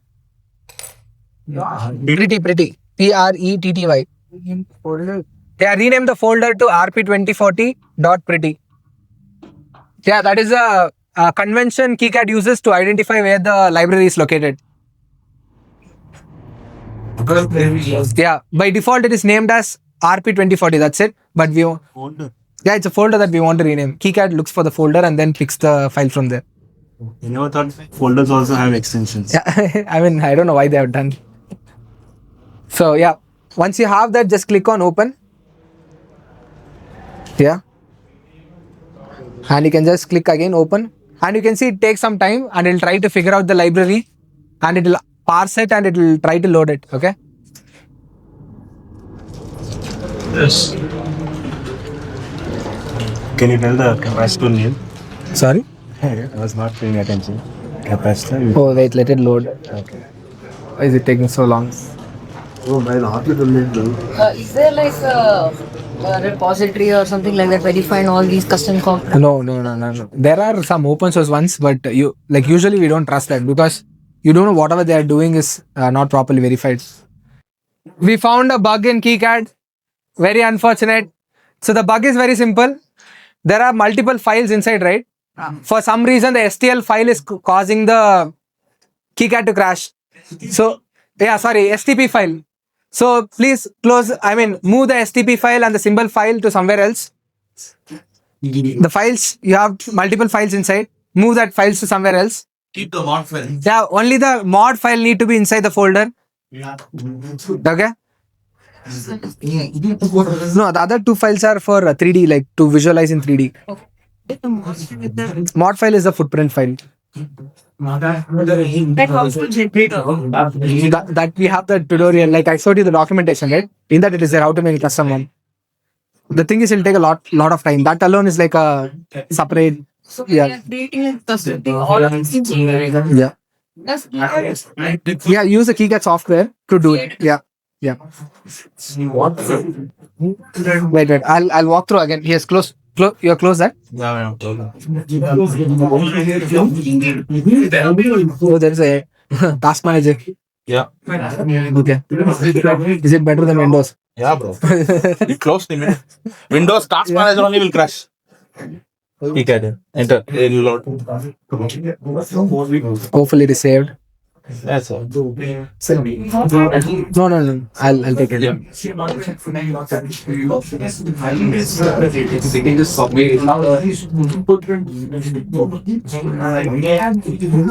Guys, for some good measures, we'll do all this. Make sure you either move the .stp file and the .symbol file somewhere else, and make sure you only have the .mod file. Okay. And also just for safety, rename the file exactly as your folder name. Rename. So it will be RP2040, everything in small caps. But Sorry, no caps. Huh? I forced it and restarted it. Yeah. In the project specific libraries, I already see 2014. It just added. Yeah. No, this last time you added, right? But it's there. No. No, it is not added. I guess. Yeah, delete that. It's fine. It's not working. It still shows yellow. Yeah, one second. Have you done this? Have you renamed the mod file to RP2040? It is working for you? Yeah, then that is fine. But this is just for safety measure. Make sure the folder and this is same so it does not crash. So this also could be a reason. This is one of the reason why KiCad can crash. If the footprint mod file and the folder .pretty have a different name, it might crash. Not always, but sometimes. Sorry, who asked that? Yeah. RP2040 pretty. Yeah,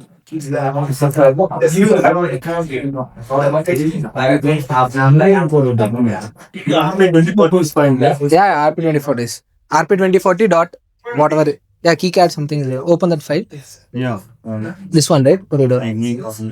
Libraries. Yeah. I removed them. Yeah, it's fine. Yeah. Open that. No. Yeah, this is fine. Yeah, just click on it. Yeah, I don't know, but other things are. Exactly. It's two techniques from just for this I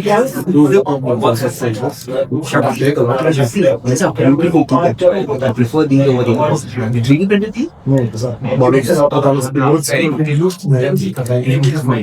No, yeah, I did this in black.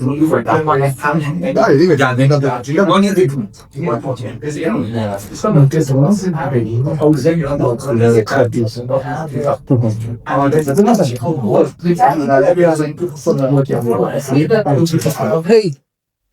Guys,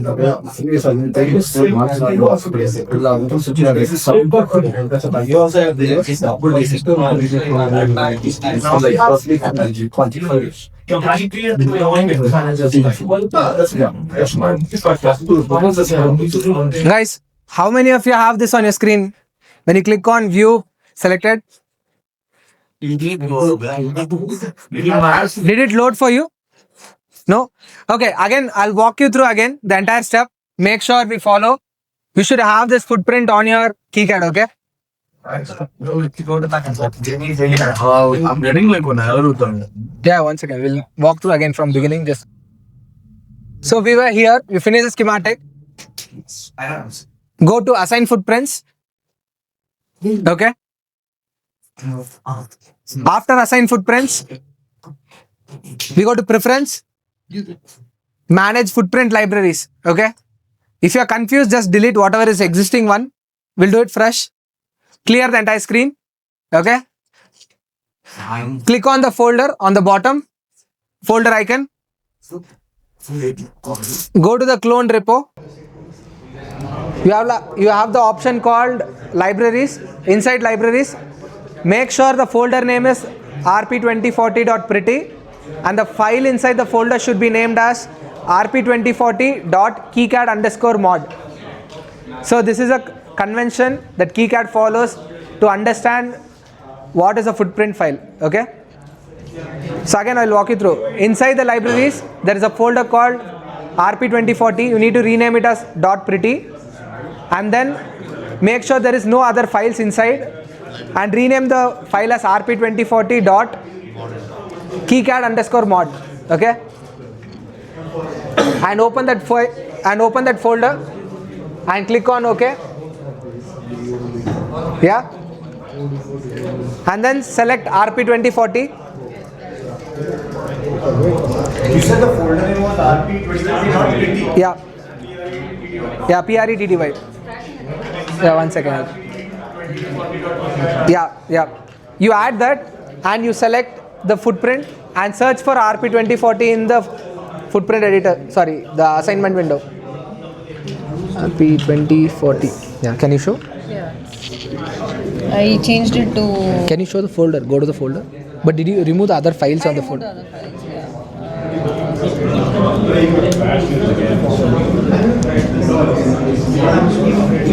No, I don't know how we quit. He force quit somehow. I force quit it. I started again. Okay. No.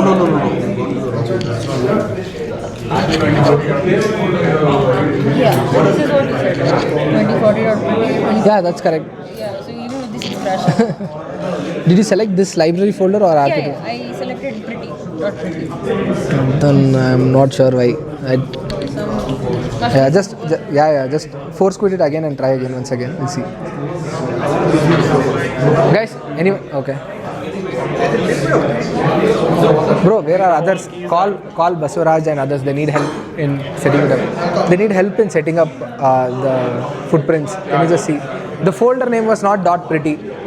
See, the rp2040, the folder name should be .pretty and the file inside that should be rp2040.KiCad, but the file names were wrong. That's why it is crashing. You have to rename now. Yeah, .pretty, rp2040.pretty, that is a folder name and the file inside should be rp2040.KiCad_mod. And there should be no other files, no symbol and no step file. Bro, avರಿಗೆ step file ಇದೆ, step file remove ಮಾಡಕ್ಕೆ ಹೇಳಿ ಮತ್ತೆ symbol file remove ಮಾಡಕ್ಕೆ ಹೇಳಿ. Folder name and the file name should be same. KiCad.pretty and KiCad.KiCad_mod, rp2040_mod. Done? Yeah. Oh, it worked for you? No, it got crashed. Again crashed.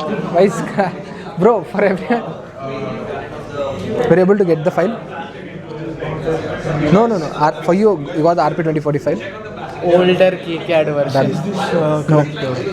This is because you got the file loaded, but I think the selection was wrong.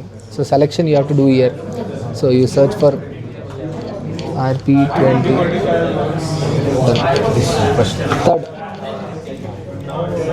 Done. Done.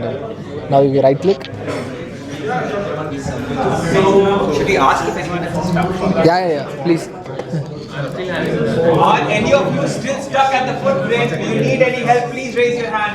They're coming. Which one should I select? Show me.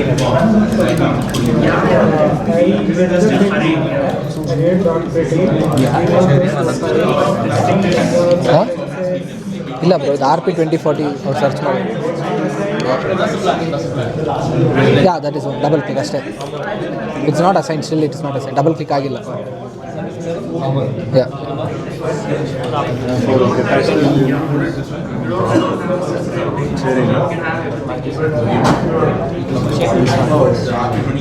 one is not showing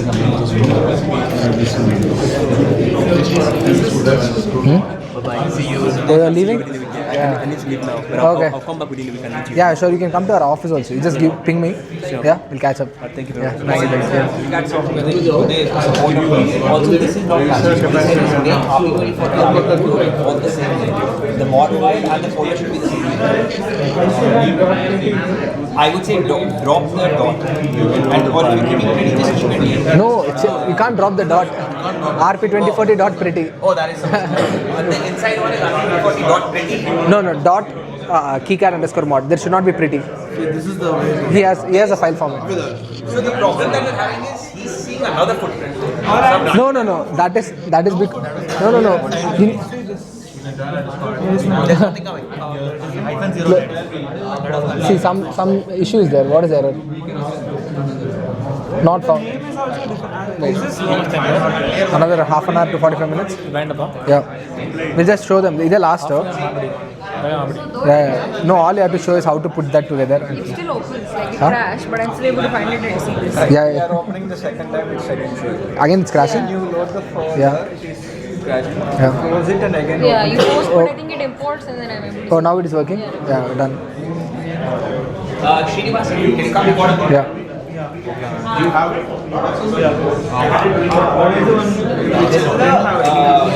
Oh, I think we'll have to add it to library because it's not there. It's a new board. Can I see? This is the one? So they're both having the same issue. Part this and One second. Happy beautiful. Yeah, this looks good. Wait. And when you view the footprint of that, it's empty for both him also. No, but why is it caps RP2040? is it crashing? No, it's not crashing. It's correct. RP2040.pt. Mine work without all of this. Yeah. I mean, for some people it's happening. That's why I'm asking them to follow the same convention. Is it picking up this name? Wait. 1 second. Yeah, it is picking. That is fine. But the file importing is proper. 0. I added it at the global level, okay? Yeah, that is fine. Does that make a difference? No.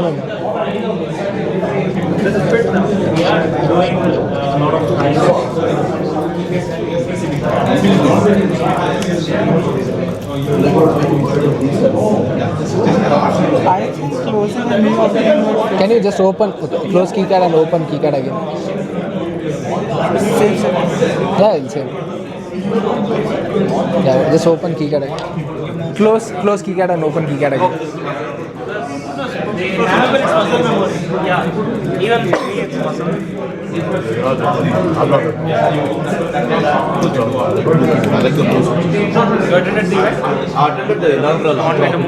Yeah, bro. Still recording? Need to cut all this. Recording.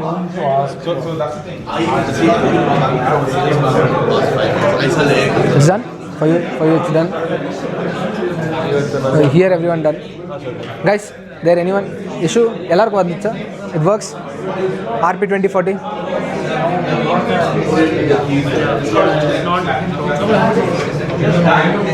Guys, you got the footprint? RP2040? Done? Okay. You got it? Yeah, restarting. It works? Yeah, some. See, restarting works. So I think works. I'll make a note. Yeah, done. Does anyone still have a problem with their footprint? Guys, we are Raise very. your hand. We're going to move to the next step. Does anyone have a problem with the footprint? There's one more. You check that. Yeah, so we are very close to finishing it. Okay? Yeah, just finish it. Direct. Huh? Bro, only traces. We'll just draw a line and zigzag. So yeah, once all the footprint is assigned, right? Make sure you click on apply and save schematic. Okay, in the bottom there's a very large button. It says apply and save schematic and continue. Yeah. And then click on OK. So it will apply and save all this changes. And when you click on OK, it just quits.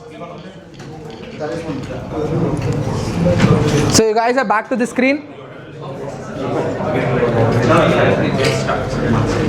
Yeah, back to the screen. So there is a, on the top, there is a PCB icon. The first icon, just click on it. Yeah. Yeah, the green icon, the PCB icon, when you click on it, you'll have this new screen. So this is the PCB editor.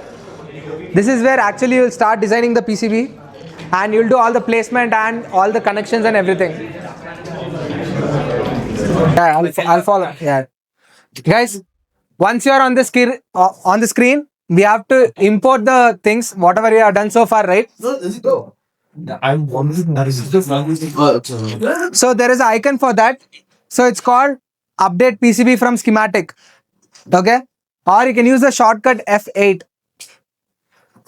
Either use the shortcut F8 or you can click on the icon which says update from schematic. It's the third icon. Third icon.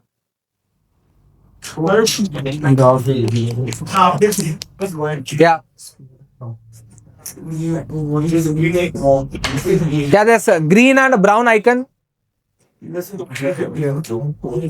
So you'll be on the screen when you click on update from schematic.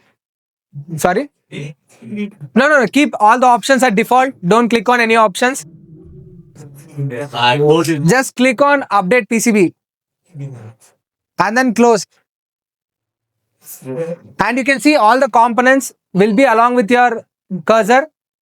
Yeah. And we'll just place it on the center of the screen.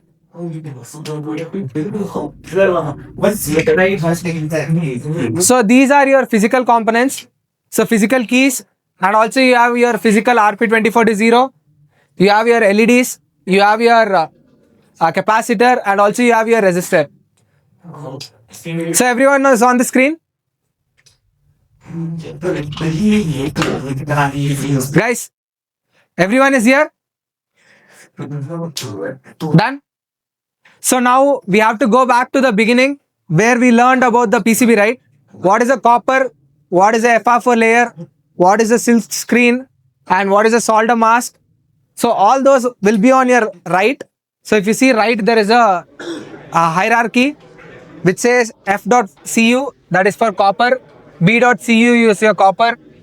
And then we have paste, silk screen, F mask, drawing, comments, and again more layers. Don't worry about any of those. We'll focus on only the key components, okay? The first thing that we want to focus is the edge cut. So on the right side, try to find a layer called edge cut and click on it.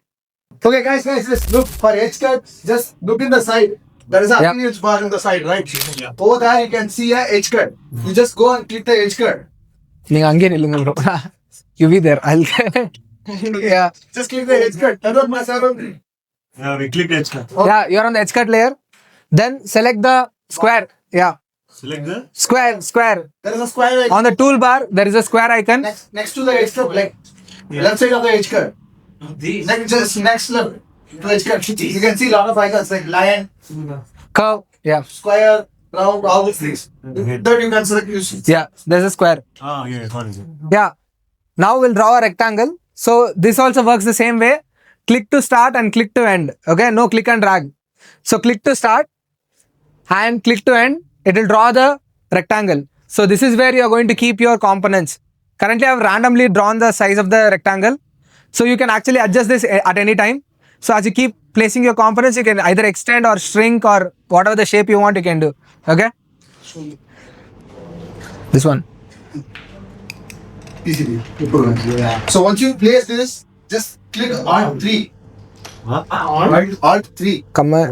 Option 3. Option 3. Yeah. Sorry, Mac is. So you can see how you what this is the PCB side. Yeah. You can see. No, you're not in place of the components. Wait.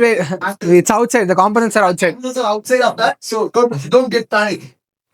Microcontroller. Yeah, everything is missing because the PCB itself is empty. We haven't placed any components inside the rectangle. No. But that is a 3D So model. that is okay. Why it's showing only capacitor and LED is those two components are from global library. most of the global library have its own 3D model. When you install KiCad, all the 3D model also. Take over. So that's why. முடிச்சிருங்க. Yeah. So that's why it is most of the components of global library have the 3D model. The cherry MX and those kind of items are very less people use. So don't add the 3D model for those. That's why those things are not shown over here. That's why. So now you can go back to the editor. Like just close this one. The mic is not there. He's shouting, but he's not coming there. No. Mic is just for recording. Okay. So in this, like you can place. If you see in your PCB, this was in a one side corner. Why are you dragging? Just click the component. Just click it and drag it. It will come. Wherever you want to place it, you can place. Just click and drag. Bro, அப்படியே உங்களுக்கு ஏதாவது தெரியலனா சொல்லுங்க. Yeah. What is your mention of this? How can I? Okay. I'm going to show you one more thing, guys. You draw a rectangle, okay, but you don't know what is its dimension. Just go in the side, like the next to the appearance, left side of appearance, you can see from bottom one, there is one bottom in, that's called ruler. You can click that and you can click one point and another point, it will tell you. 29, example in my case, it's 29.5. Like the ruler is over here. The measure tool. Like Command Shift M for Windows people. See, Mac people, Command Shift M. Command Shift M for measuring the length. If you want to measure your PCB, how much it is to see. Okay, just click escape, it will just go off. Then like that you can place other things. Like in my case, I'm just putting everything next to next.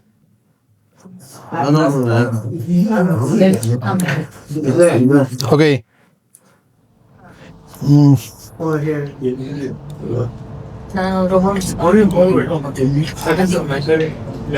You're gonna stay around. Just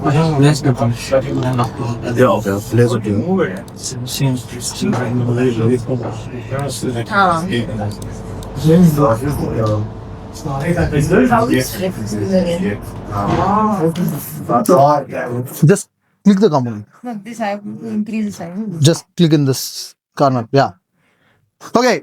Okay, guys. Does anyone want to change your PCB dimension? Just click on the outer box. So it will again need to show. So you can edit, like increase or decrease it automatically. Everything can do.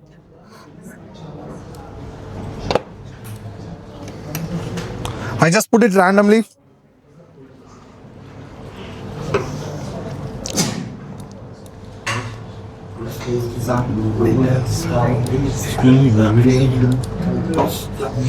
How to increase the size of the rectangle? Just click the outer line of the rectangle so you can see all the dots. So with that you can edit. There can be some error when you're driving places. No, that comes in experience. This is a menu. Yeah. No, you can import a DXF. Like if you are a mechanical, if your mechanical friends giving you a DXF, in there. So you can import a DXF. So with the help of DXF, the outline will be drawn by the DXF. That's another file. Yeah, you need to import. Mechanical people knows that well because based on that only the external dimensions. Like design, like this based on. Yeah. Okay, you can place everything randomly, guys. And then once you place everything and then you want to see, just click option 3 for Mac and Linux and Windows user, all 3. You can see the 3D view like this. How did 3D prints come now? Like previously also all these were here, no? Yeah, Click all. The 3D print didn't come for the macropad. yeah, now also it's not showing the actual board. In actual, if you do a proper library importing, it will show. But now at least showing the outline, right? Previously it was not. Yeah, because it is not in the PCB.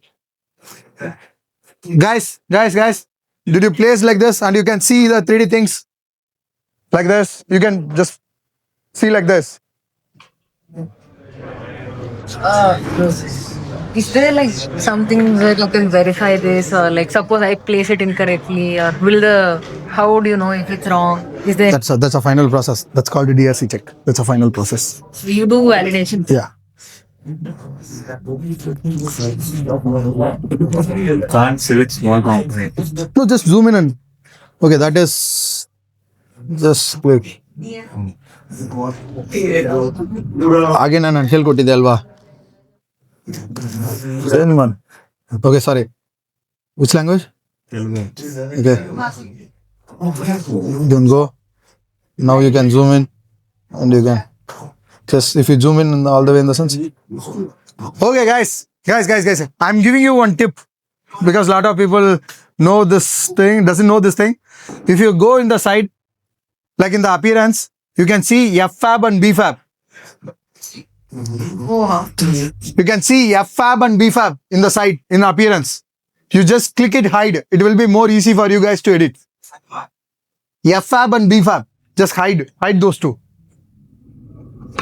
There is a I symbol next to F-fab and B-fab. Just hide those two. Now you can,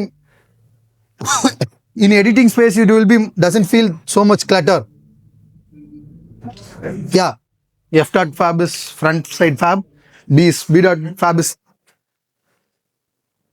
So now it doesn't feel too much clutter. You can see. So that F fab, B fab will be only for documentation purpose. It doesn't do anything with PCB. Okay, what they done? Okay, ಹೆಂಗ್ Mount ಮಾಡಿದಾರ? Okay. ಇದೆರಡು ಹಿಂದೆನಾ? ಸರಿ. Guys, everyone is done. Done for this level. Can we go for the next step, guys?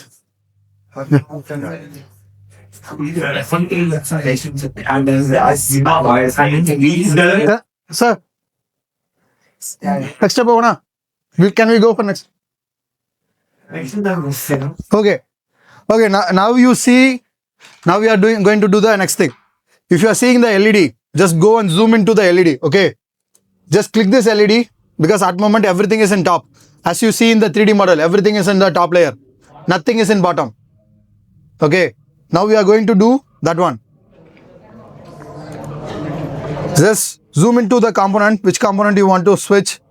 In my case, I'm just clicking the LED and click F. It will go to the bottom side. Yeah. F is for flip. How do you know it's bottom or Okay, top side, most of the things will be in red. If it is in top side, it will be in red. If it is in bottom side, it will show as blue. That you can see over here. In the top, you can see right F.cu, B.cu. Whatever color showing over there, that's for top layer and blue for bottom. So that is individual preference again. This is the standard from KiCad. And most of the other tools also use top is as red, bottom as blue, but you can change the color. What is top? What do you mean by on the top? I didn't understand. Okay, you want the component on top side or bottom side? Consider your PCB. Okay, I will show it in 3D model. Guys, look. What are the things you are seeing in the top? Those are comes in top. Once you flip the board, like press F, it will flip the board. The components in the bottom side, it will show as bottom. Because the PCB have two sides, front and back, right? Also the capacity is Yeah, bottom. That's right.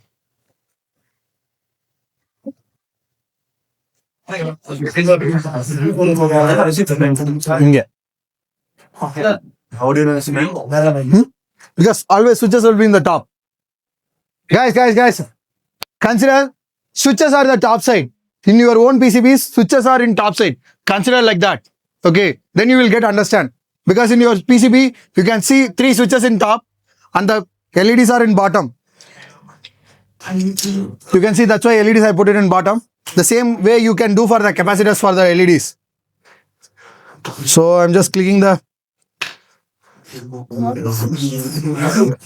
click F, it will switch. Just click the component and press F, it will flip it. F for flip. Yeah,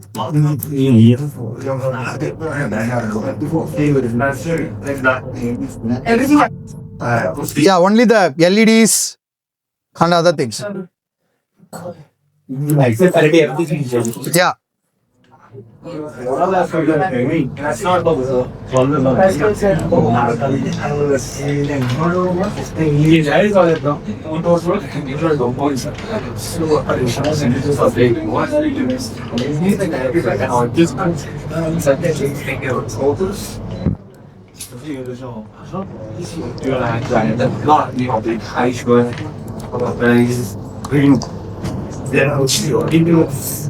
Guys, don't worry. If you miss out anything also, in PCBCUPID, we have the entire tutorial for all this process.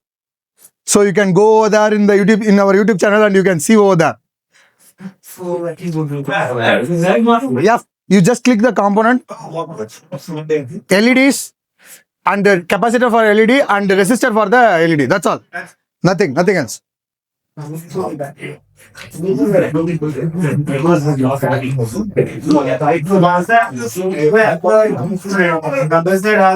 Other things. Guys, everyone reach in the sofa. Everyone come to the stage. Okay, guys. So far we just done the placement. We didn't done any routing. So now we will just do the routing, because everything you are seeing, everything is like flying here and there. So now we will just do the routing. Okay, routing is the term where you are going to now actually drawing lines between this. Now everything is flying over here and there, right? Now we are going to connect all those points. That's what in your schematic you done. This pin is need to connect over here. This pin is need to connect over here. That's what the thing you done it in your schematic. Those things only comes to PCB. Now you are actually going to do the routing.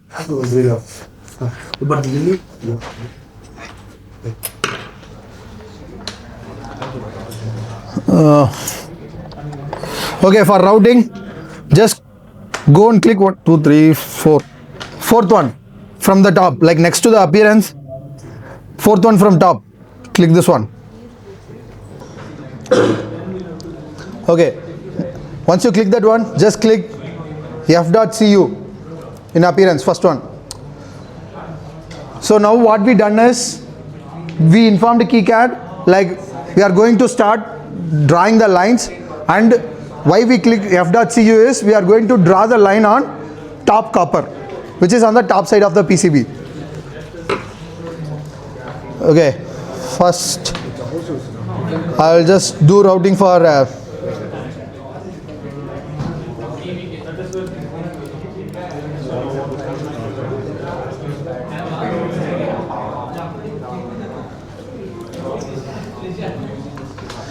okay.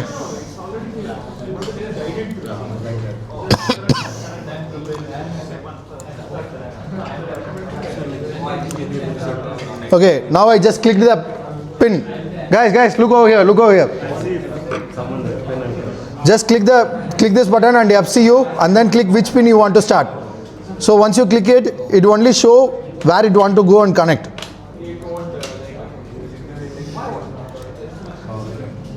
I'm just doing it randomly, so yeah, it's come and joined over here now. Click W. No, X. Shortcut is X. Shortcut for that wire is X. Routing single track is shortcut is X.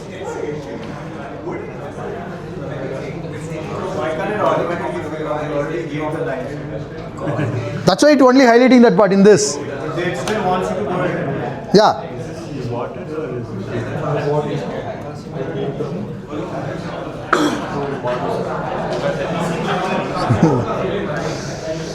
So next pin, guys, does everyone connected the first one? Like, you got to know how to do. Yeah. Okay, the thing is, like you didn't connect anything in the sense, click X.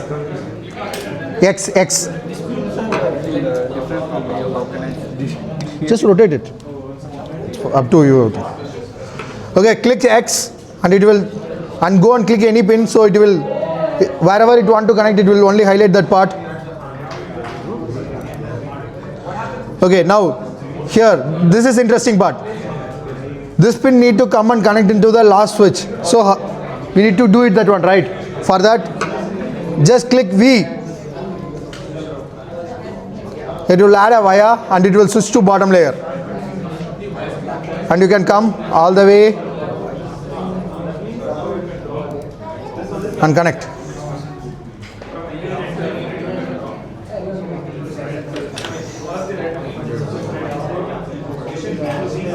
Guys, anyone have doubt? Anyway, I know, so multiple people mapped S1 to different and S2 to different pins, so that S1, S2 we can't figure it out. That's why I'm just giving you the tip. You have any doubt? Click X, drag the line from which one pin to next pin, and then midway wherever you want to place wire, click V. It will place wire and it will shift to the next layer. I mean the point connection, like the first pin connects to the point 2. Yeah, you guys connect the point 2, right? This one? The red one. Red one is in top layer, and then this, while you are drawing the red one, click V.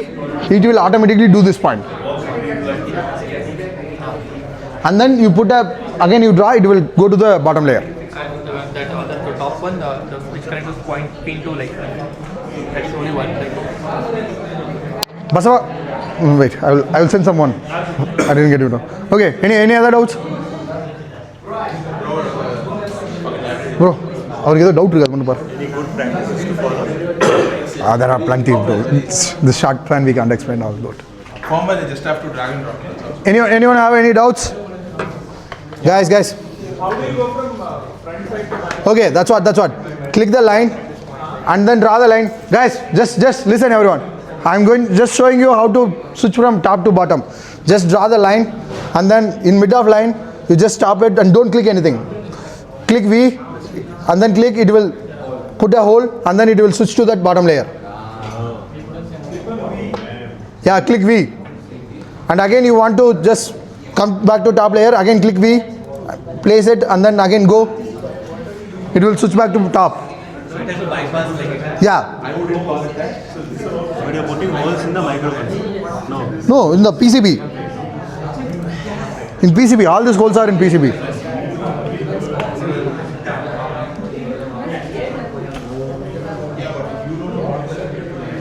are too many lines. Don't worry, it's all the grounds you can join in the same time. Just come. Huh? No, I'm trying to figure it out.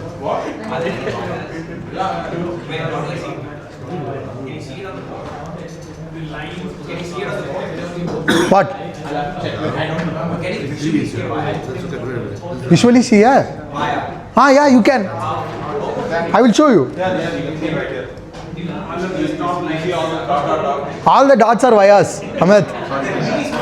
Yeah, the really small dots are wire.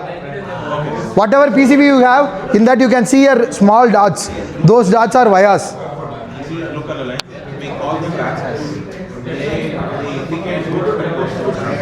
Like just look under D2. There are D2.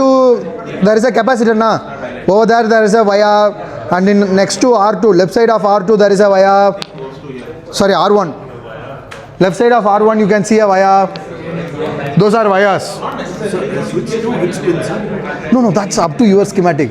However you done, that's based on that schematic. Once you click X, it will just try to go bypass you over there. It was asking you to come and join over here only. This one only. Because in your case, 2 pins going in. no, it is not going. You click this. You click this line. This one, okay. It was asking you to go zoom out, scroll down. It was asking you to go show over here because my design is different, your schematic is different. Okay. That's why I'm telling you, like, just give me a second. Yeah, just help me with it. Yeah, I'm sorry, I got a little confused.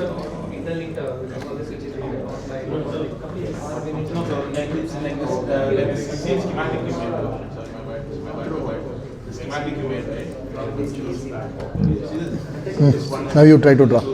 Like the thing is, click X. So it will only ask you to go over there. Okay. If you click next, it will only show you where it need to go and connect. Right. like that. Yeah. Guys, has everyone got it?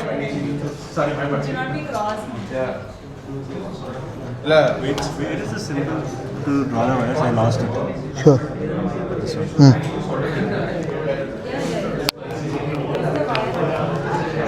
Guys, can you get it? Can we close? Can we go for the next step? Guys.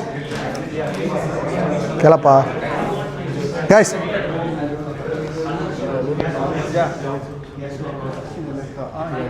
Just click it. Go and touch over there, it will be done. That's all. Like there are some rules like the 90 degree And for now only, anyway, you are not going to fabricate, right? Later you can try out.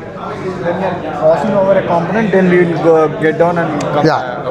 The thing is, if you are passing to another line, like, look over here. If I can draw the line, but it will come and touch in this. That's why I'm putting into bottom and then taking it out. Yeah, this line. That's all. Guys.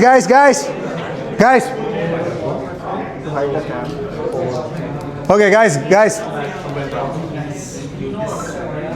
Here. Just everyone got it?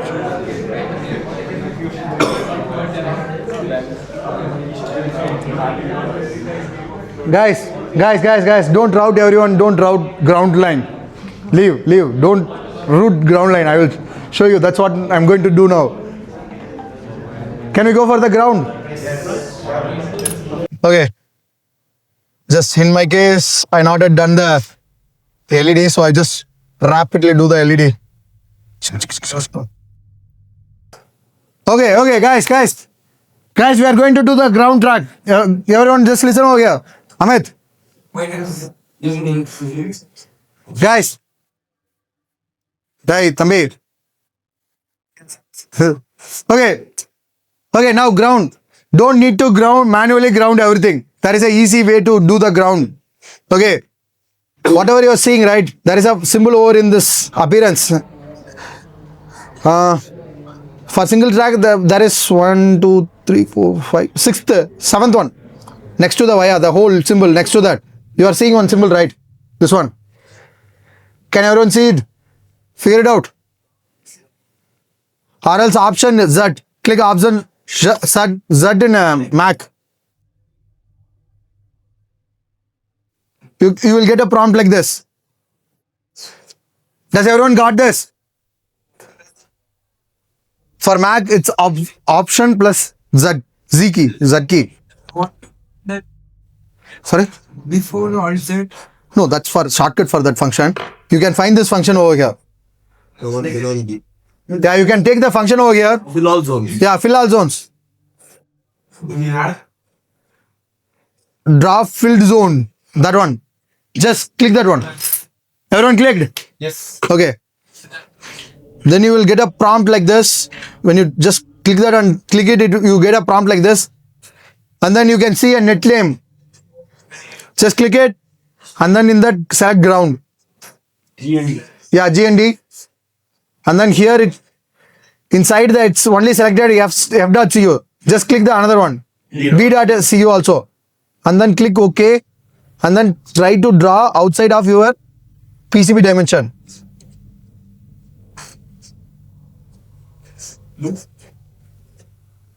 Okay, I'm showing you one more time. Guys, just look over here.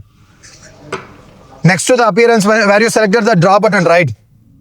Track. Just 1, 2, 3. From that, you can see a draw filled zone. Click that. Once you click it, and then just go and anywhere outside of your PCB, just click it. You will be prompted by something like this. Okay. For Mac users, it's option plus Z key.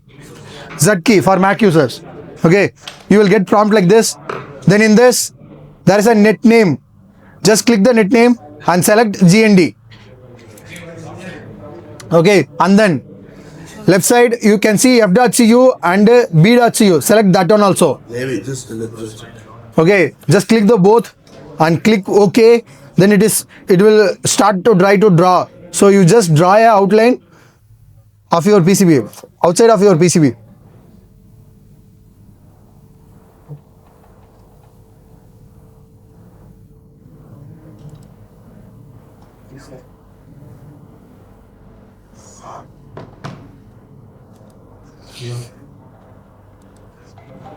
Once you draw it, it again it comes like this.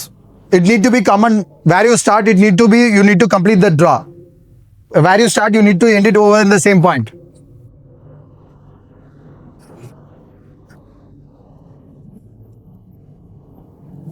Yeah.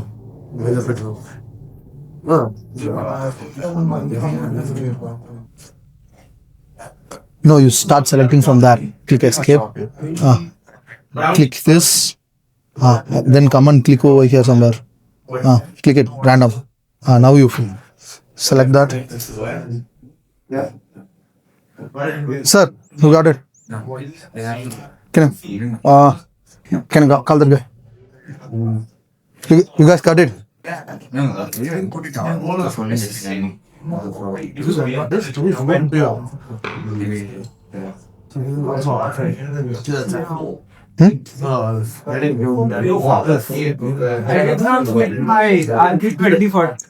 okay. That's up to individual. Amit, you got it? Sir, you? ಗೊತ್ತಾಯ್ತಾ? Okay, ಇವನು ಇರ್ತಾನಲ್ವಾ I don't need to care. Yes, my guys are my guys. Yeah, a lot of it. A ground temperature. Okay, you got it right. Can you pour it? Like, it's easy. It will be, you can actually understand. You got it right? You marilwa. Okay, guys, everyone done that? Just click B. Just click B. It will fill. Just click B. Just click B. It will fill it. Just after you drawing that, just click B. It will do it, and you can see by pressing option 3, you can see only your tracks was isolated from the fourth one. The rest of the four is act as a ground plane. I selected the B then. Yeah, that's all. Now you can draw. Just click this, it will hide it. The top thing. Yeah. This thing after flip the? No. This you flipped it to bottom. I think so. There's something I'm making mistake also. No, nothing. Because in the end of the day, it's a key, so you can put it on both sides. Either you are putting this is on top. This you didn't flip it to bottom. I will need to flip this to bottom. Yeah. Okay, I'll flip. That's right. Okay, guys, come. We'll go for the next step. Let's go. Guys. Now I'm going to show you how to export Gerber. So just kindly everyone see over here. Then only you can understand how to upload Gerber and how to export Gerber. So far you designed, but you need to send it to manufacturer. You need to send it to manufacturer in the sense manufacturer have their own format. So you need to send it in that format. Then only they can manufacture it. So for that, just go click File, Fabrication Output, File, Fabrication Output. First one is Gerber. Yeah, Gerber. Does everyone come to this prompt? Yeah. Guys, Basawali note kultiya. Guys. Okay. Gerber, okay. File, Fabrication Output. First option is Gerber. Okay, in this, there is an output directory. You need to select that. Just open any one of your directory. I would recommend inside your workspace you create one more directory. The dot is Huh? dot is Dot? not history. No. You just create a new file for Gerber. New folder for Gerber inside your... Come on.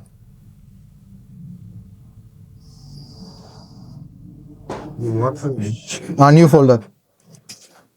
Okay, I would name the same macropad _ Gerber. Gerber, enter. It's created and I opened it. So the path will be assigned over inside this. Guys, just listen. See over here. So inside, just you create a folder. Always inside the project repo, like project folder, and try to make the folder as _ Gerber. So it is easy for everyone. Once you made that one, you can see something in bottom. Bottom there are three options: close, generate drill file, plot. You need to click generate drill files first. Click that one. Drill file. Okay, in the bottom you can see three options: close, generate drill file, plot. You need to click generate drill files. Generate drill files and then click epsilon, PTH and NTH in single file. Guys, you need to select this. Once you click generate drill files, you need to select epsilon and PTH and NTH in single file. Okay, make sure you are selecting that one. Once you select, click generate. Once you generate, it will show in the prompt, in the small window, done. Till this step, everyone is done. Guys.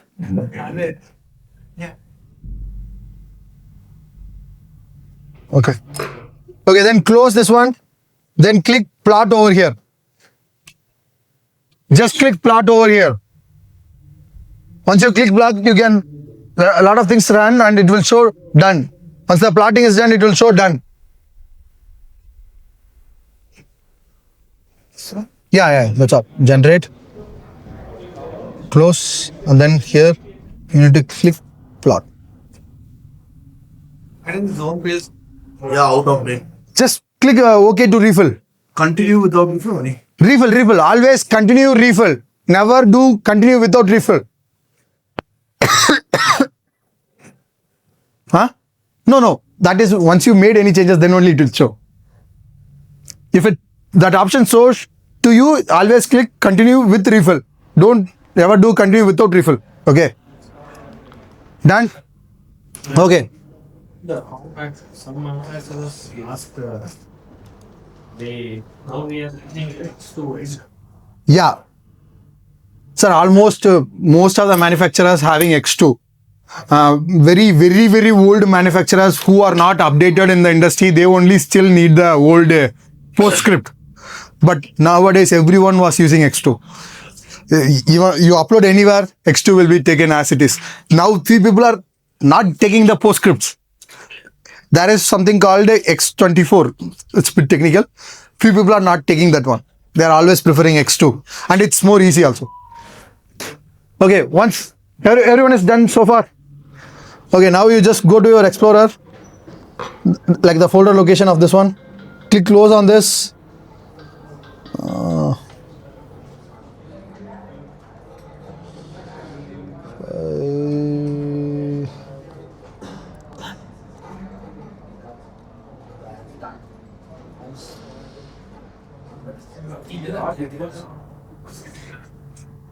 Reveal in Finder.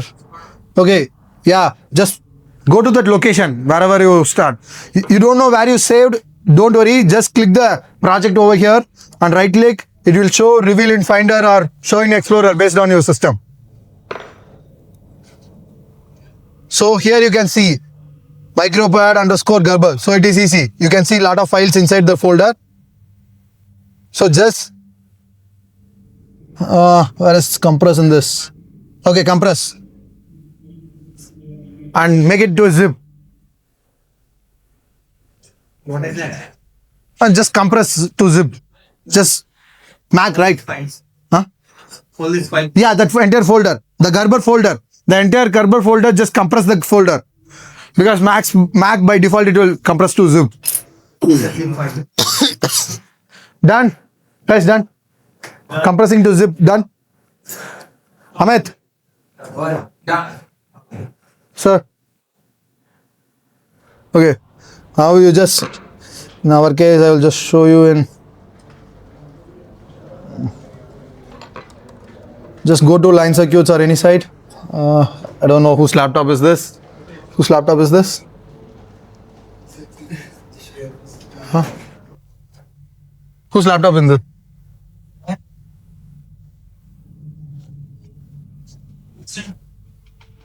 The instant code you can't upload, right? You can. Okay. Huh? No, I'm not uploading. I need login for upload. Upload. I don't know. Okay. Just grab this and drop it. Yeah. Upload the. Yeah, no, that's, I'm just showing, that's all. So you can upload and you, like this is one of the thing, even you want, you just try to upload to JLC and, or, Yeah. yeah, you need to, you just go to line circuits and you can upload. If you have already have account, you just, or else create account. Yeah, you can see. I just uploaded the Gerber file in line circuits. It take from the Gerber its dimension 84 cast 270 and 31.08. So you can try it out. In the instant code, you can just upload your Gerber. It will bring its dimension.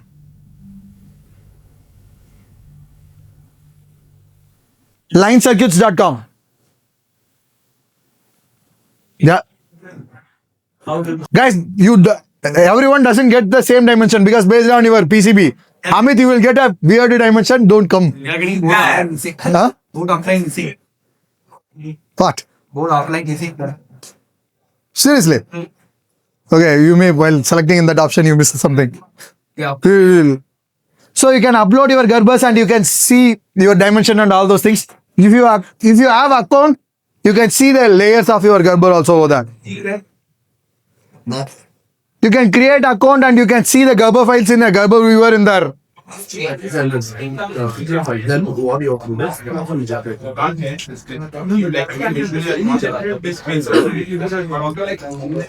just probably rock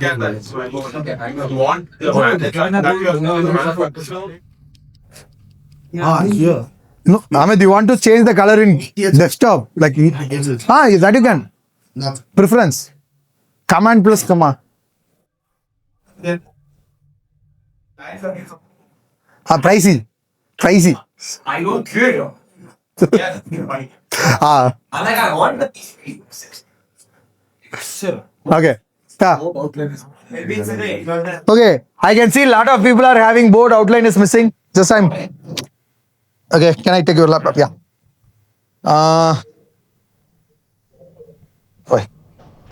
Why 3 points? Cursor is not working in this. No, I want to go to a file explorer. You can go to master now. What? Huh? This one, yeah, but they don't show it. They don't have to. What? Can I go to that? ನಾನು ಅದನ್ನ ಒಳಗಡೆ ಇರೋದು ನೋಡ್ಬೇಕು. Keyboard file ಒಳಗಡೆ. ಹಾ.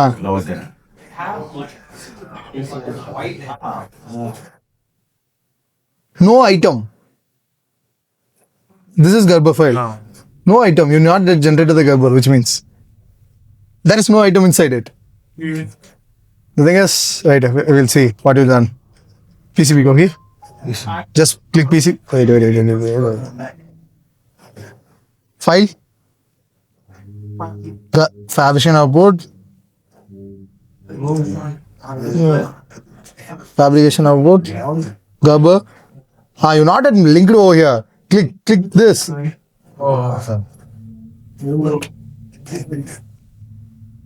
Now open. Now you do all the things. Okay, yes. And then generate the drill file. This is already configured. Generate. Close. Plot. Close. Now you delete the old zip file and do this. The grounds are automatically connected. Yeah, by pouring that one, grounds will be connected. Okay, guys. Everyone can see your own dimension. Sir, for you. That's like suppose No, that is no absolute dimension. Nothing like that. I don't remember. I didn't see the design of this. Okay, guys. Guys, everyone can upload and you see your PCB dimension, right? Okay. Does anyone having any issue on seeing that PCB dimension in the line circuit side or not? Okay, guys. We'll show you guys how to assemble the board.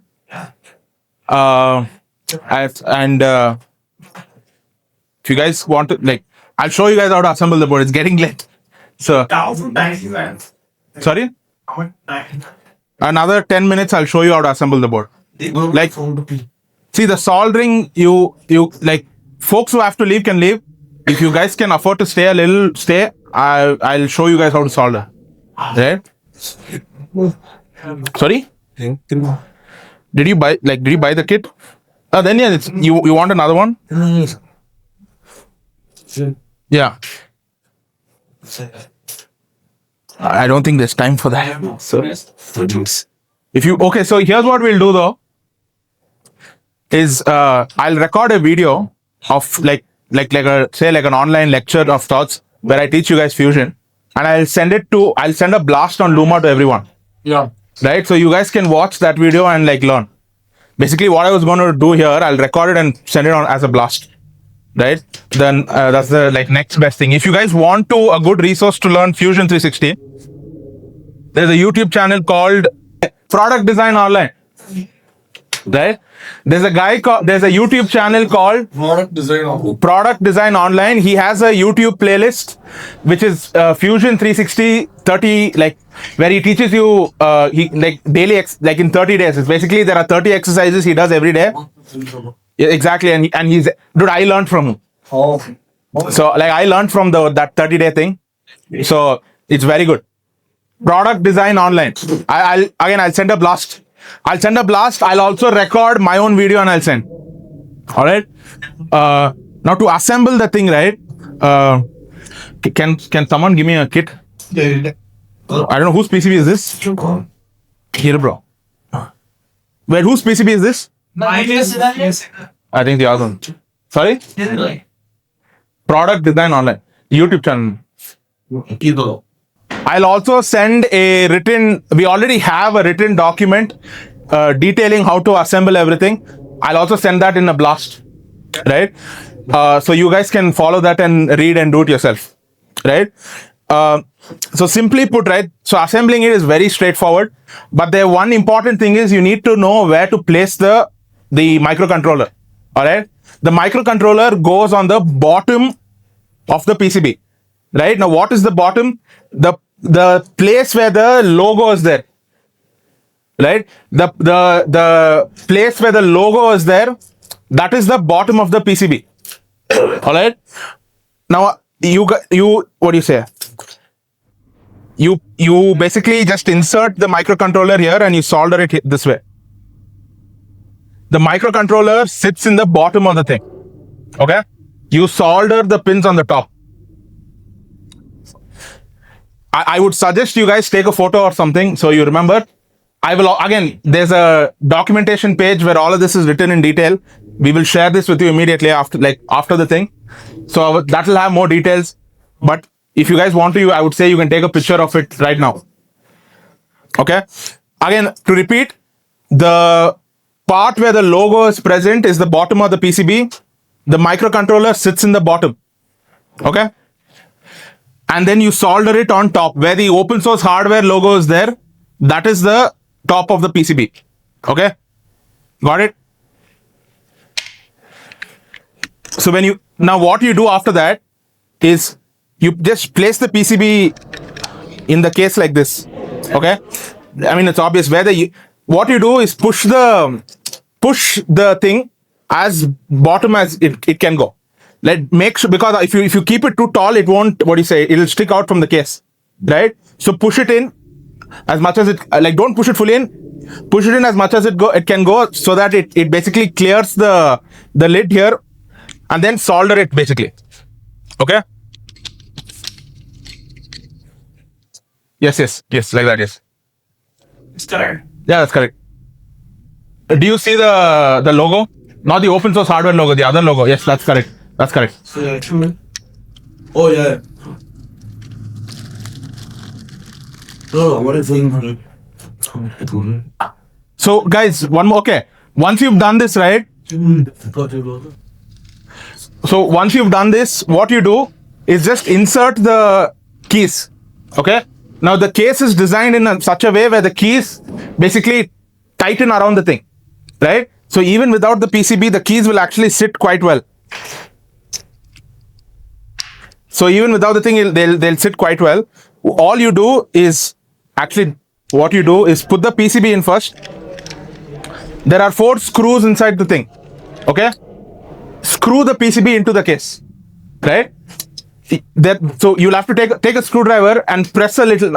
I'll do it, and just like what do you say, and just tighten it, right? Basically, it might be a little hard, but you just apply a little bit of force and you do it right. You will essentially the screw will thread itself into the plastic. All right. Once that is done, just insert the switches in and solder, and you're done. That's pretty much it, right?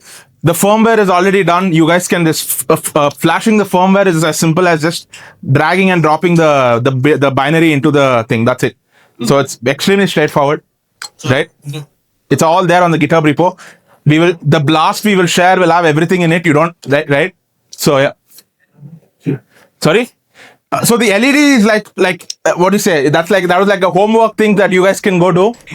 I can show you guys how to do that also. So the one more thing, you don't need the LEDs for the keys to work basically. So the plan was in the workshop is to get the keys working, and that's it, right? And the LEDs were meant to be like we'll show you guys how to do surface mount soldering, and like you guys can go and like that was meant to be like a homework type thing, right? You technically don't the macropad will work fine even without the LEDs, right?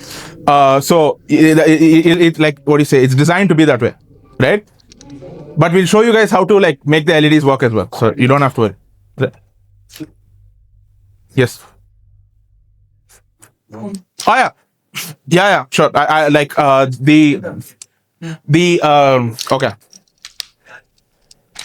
If you guys see the parts, right, the white square, the white thing is the brick looking thing is the LED, right? That's obvious. You'll find one black component. That's the resistor. That's the 330 ohm resistor. Yes, that's a surface mount 330 ohm resistor, right? And then the 2 brown color parts are the capacitors basically. So simply put, the black color thing is the resistor and the brown color things are the capacitors. If you have pieces missing in yours, just come to me. I'll give you the thing. These are tiny. It might have just flown off. But if you have pieces missing, I'll give you. Don't worry, right? But yeah, that's essentially it, guys.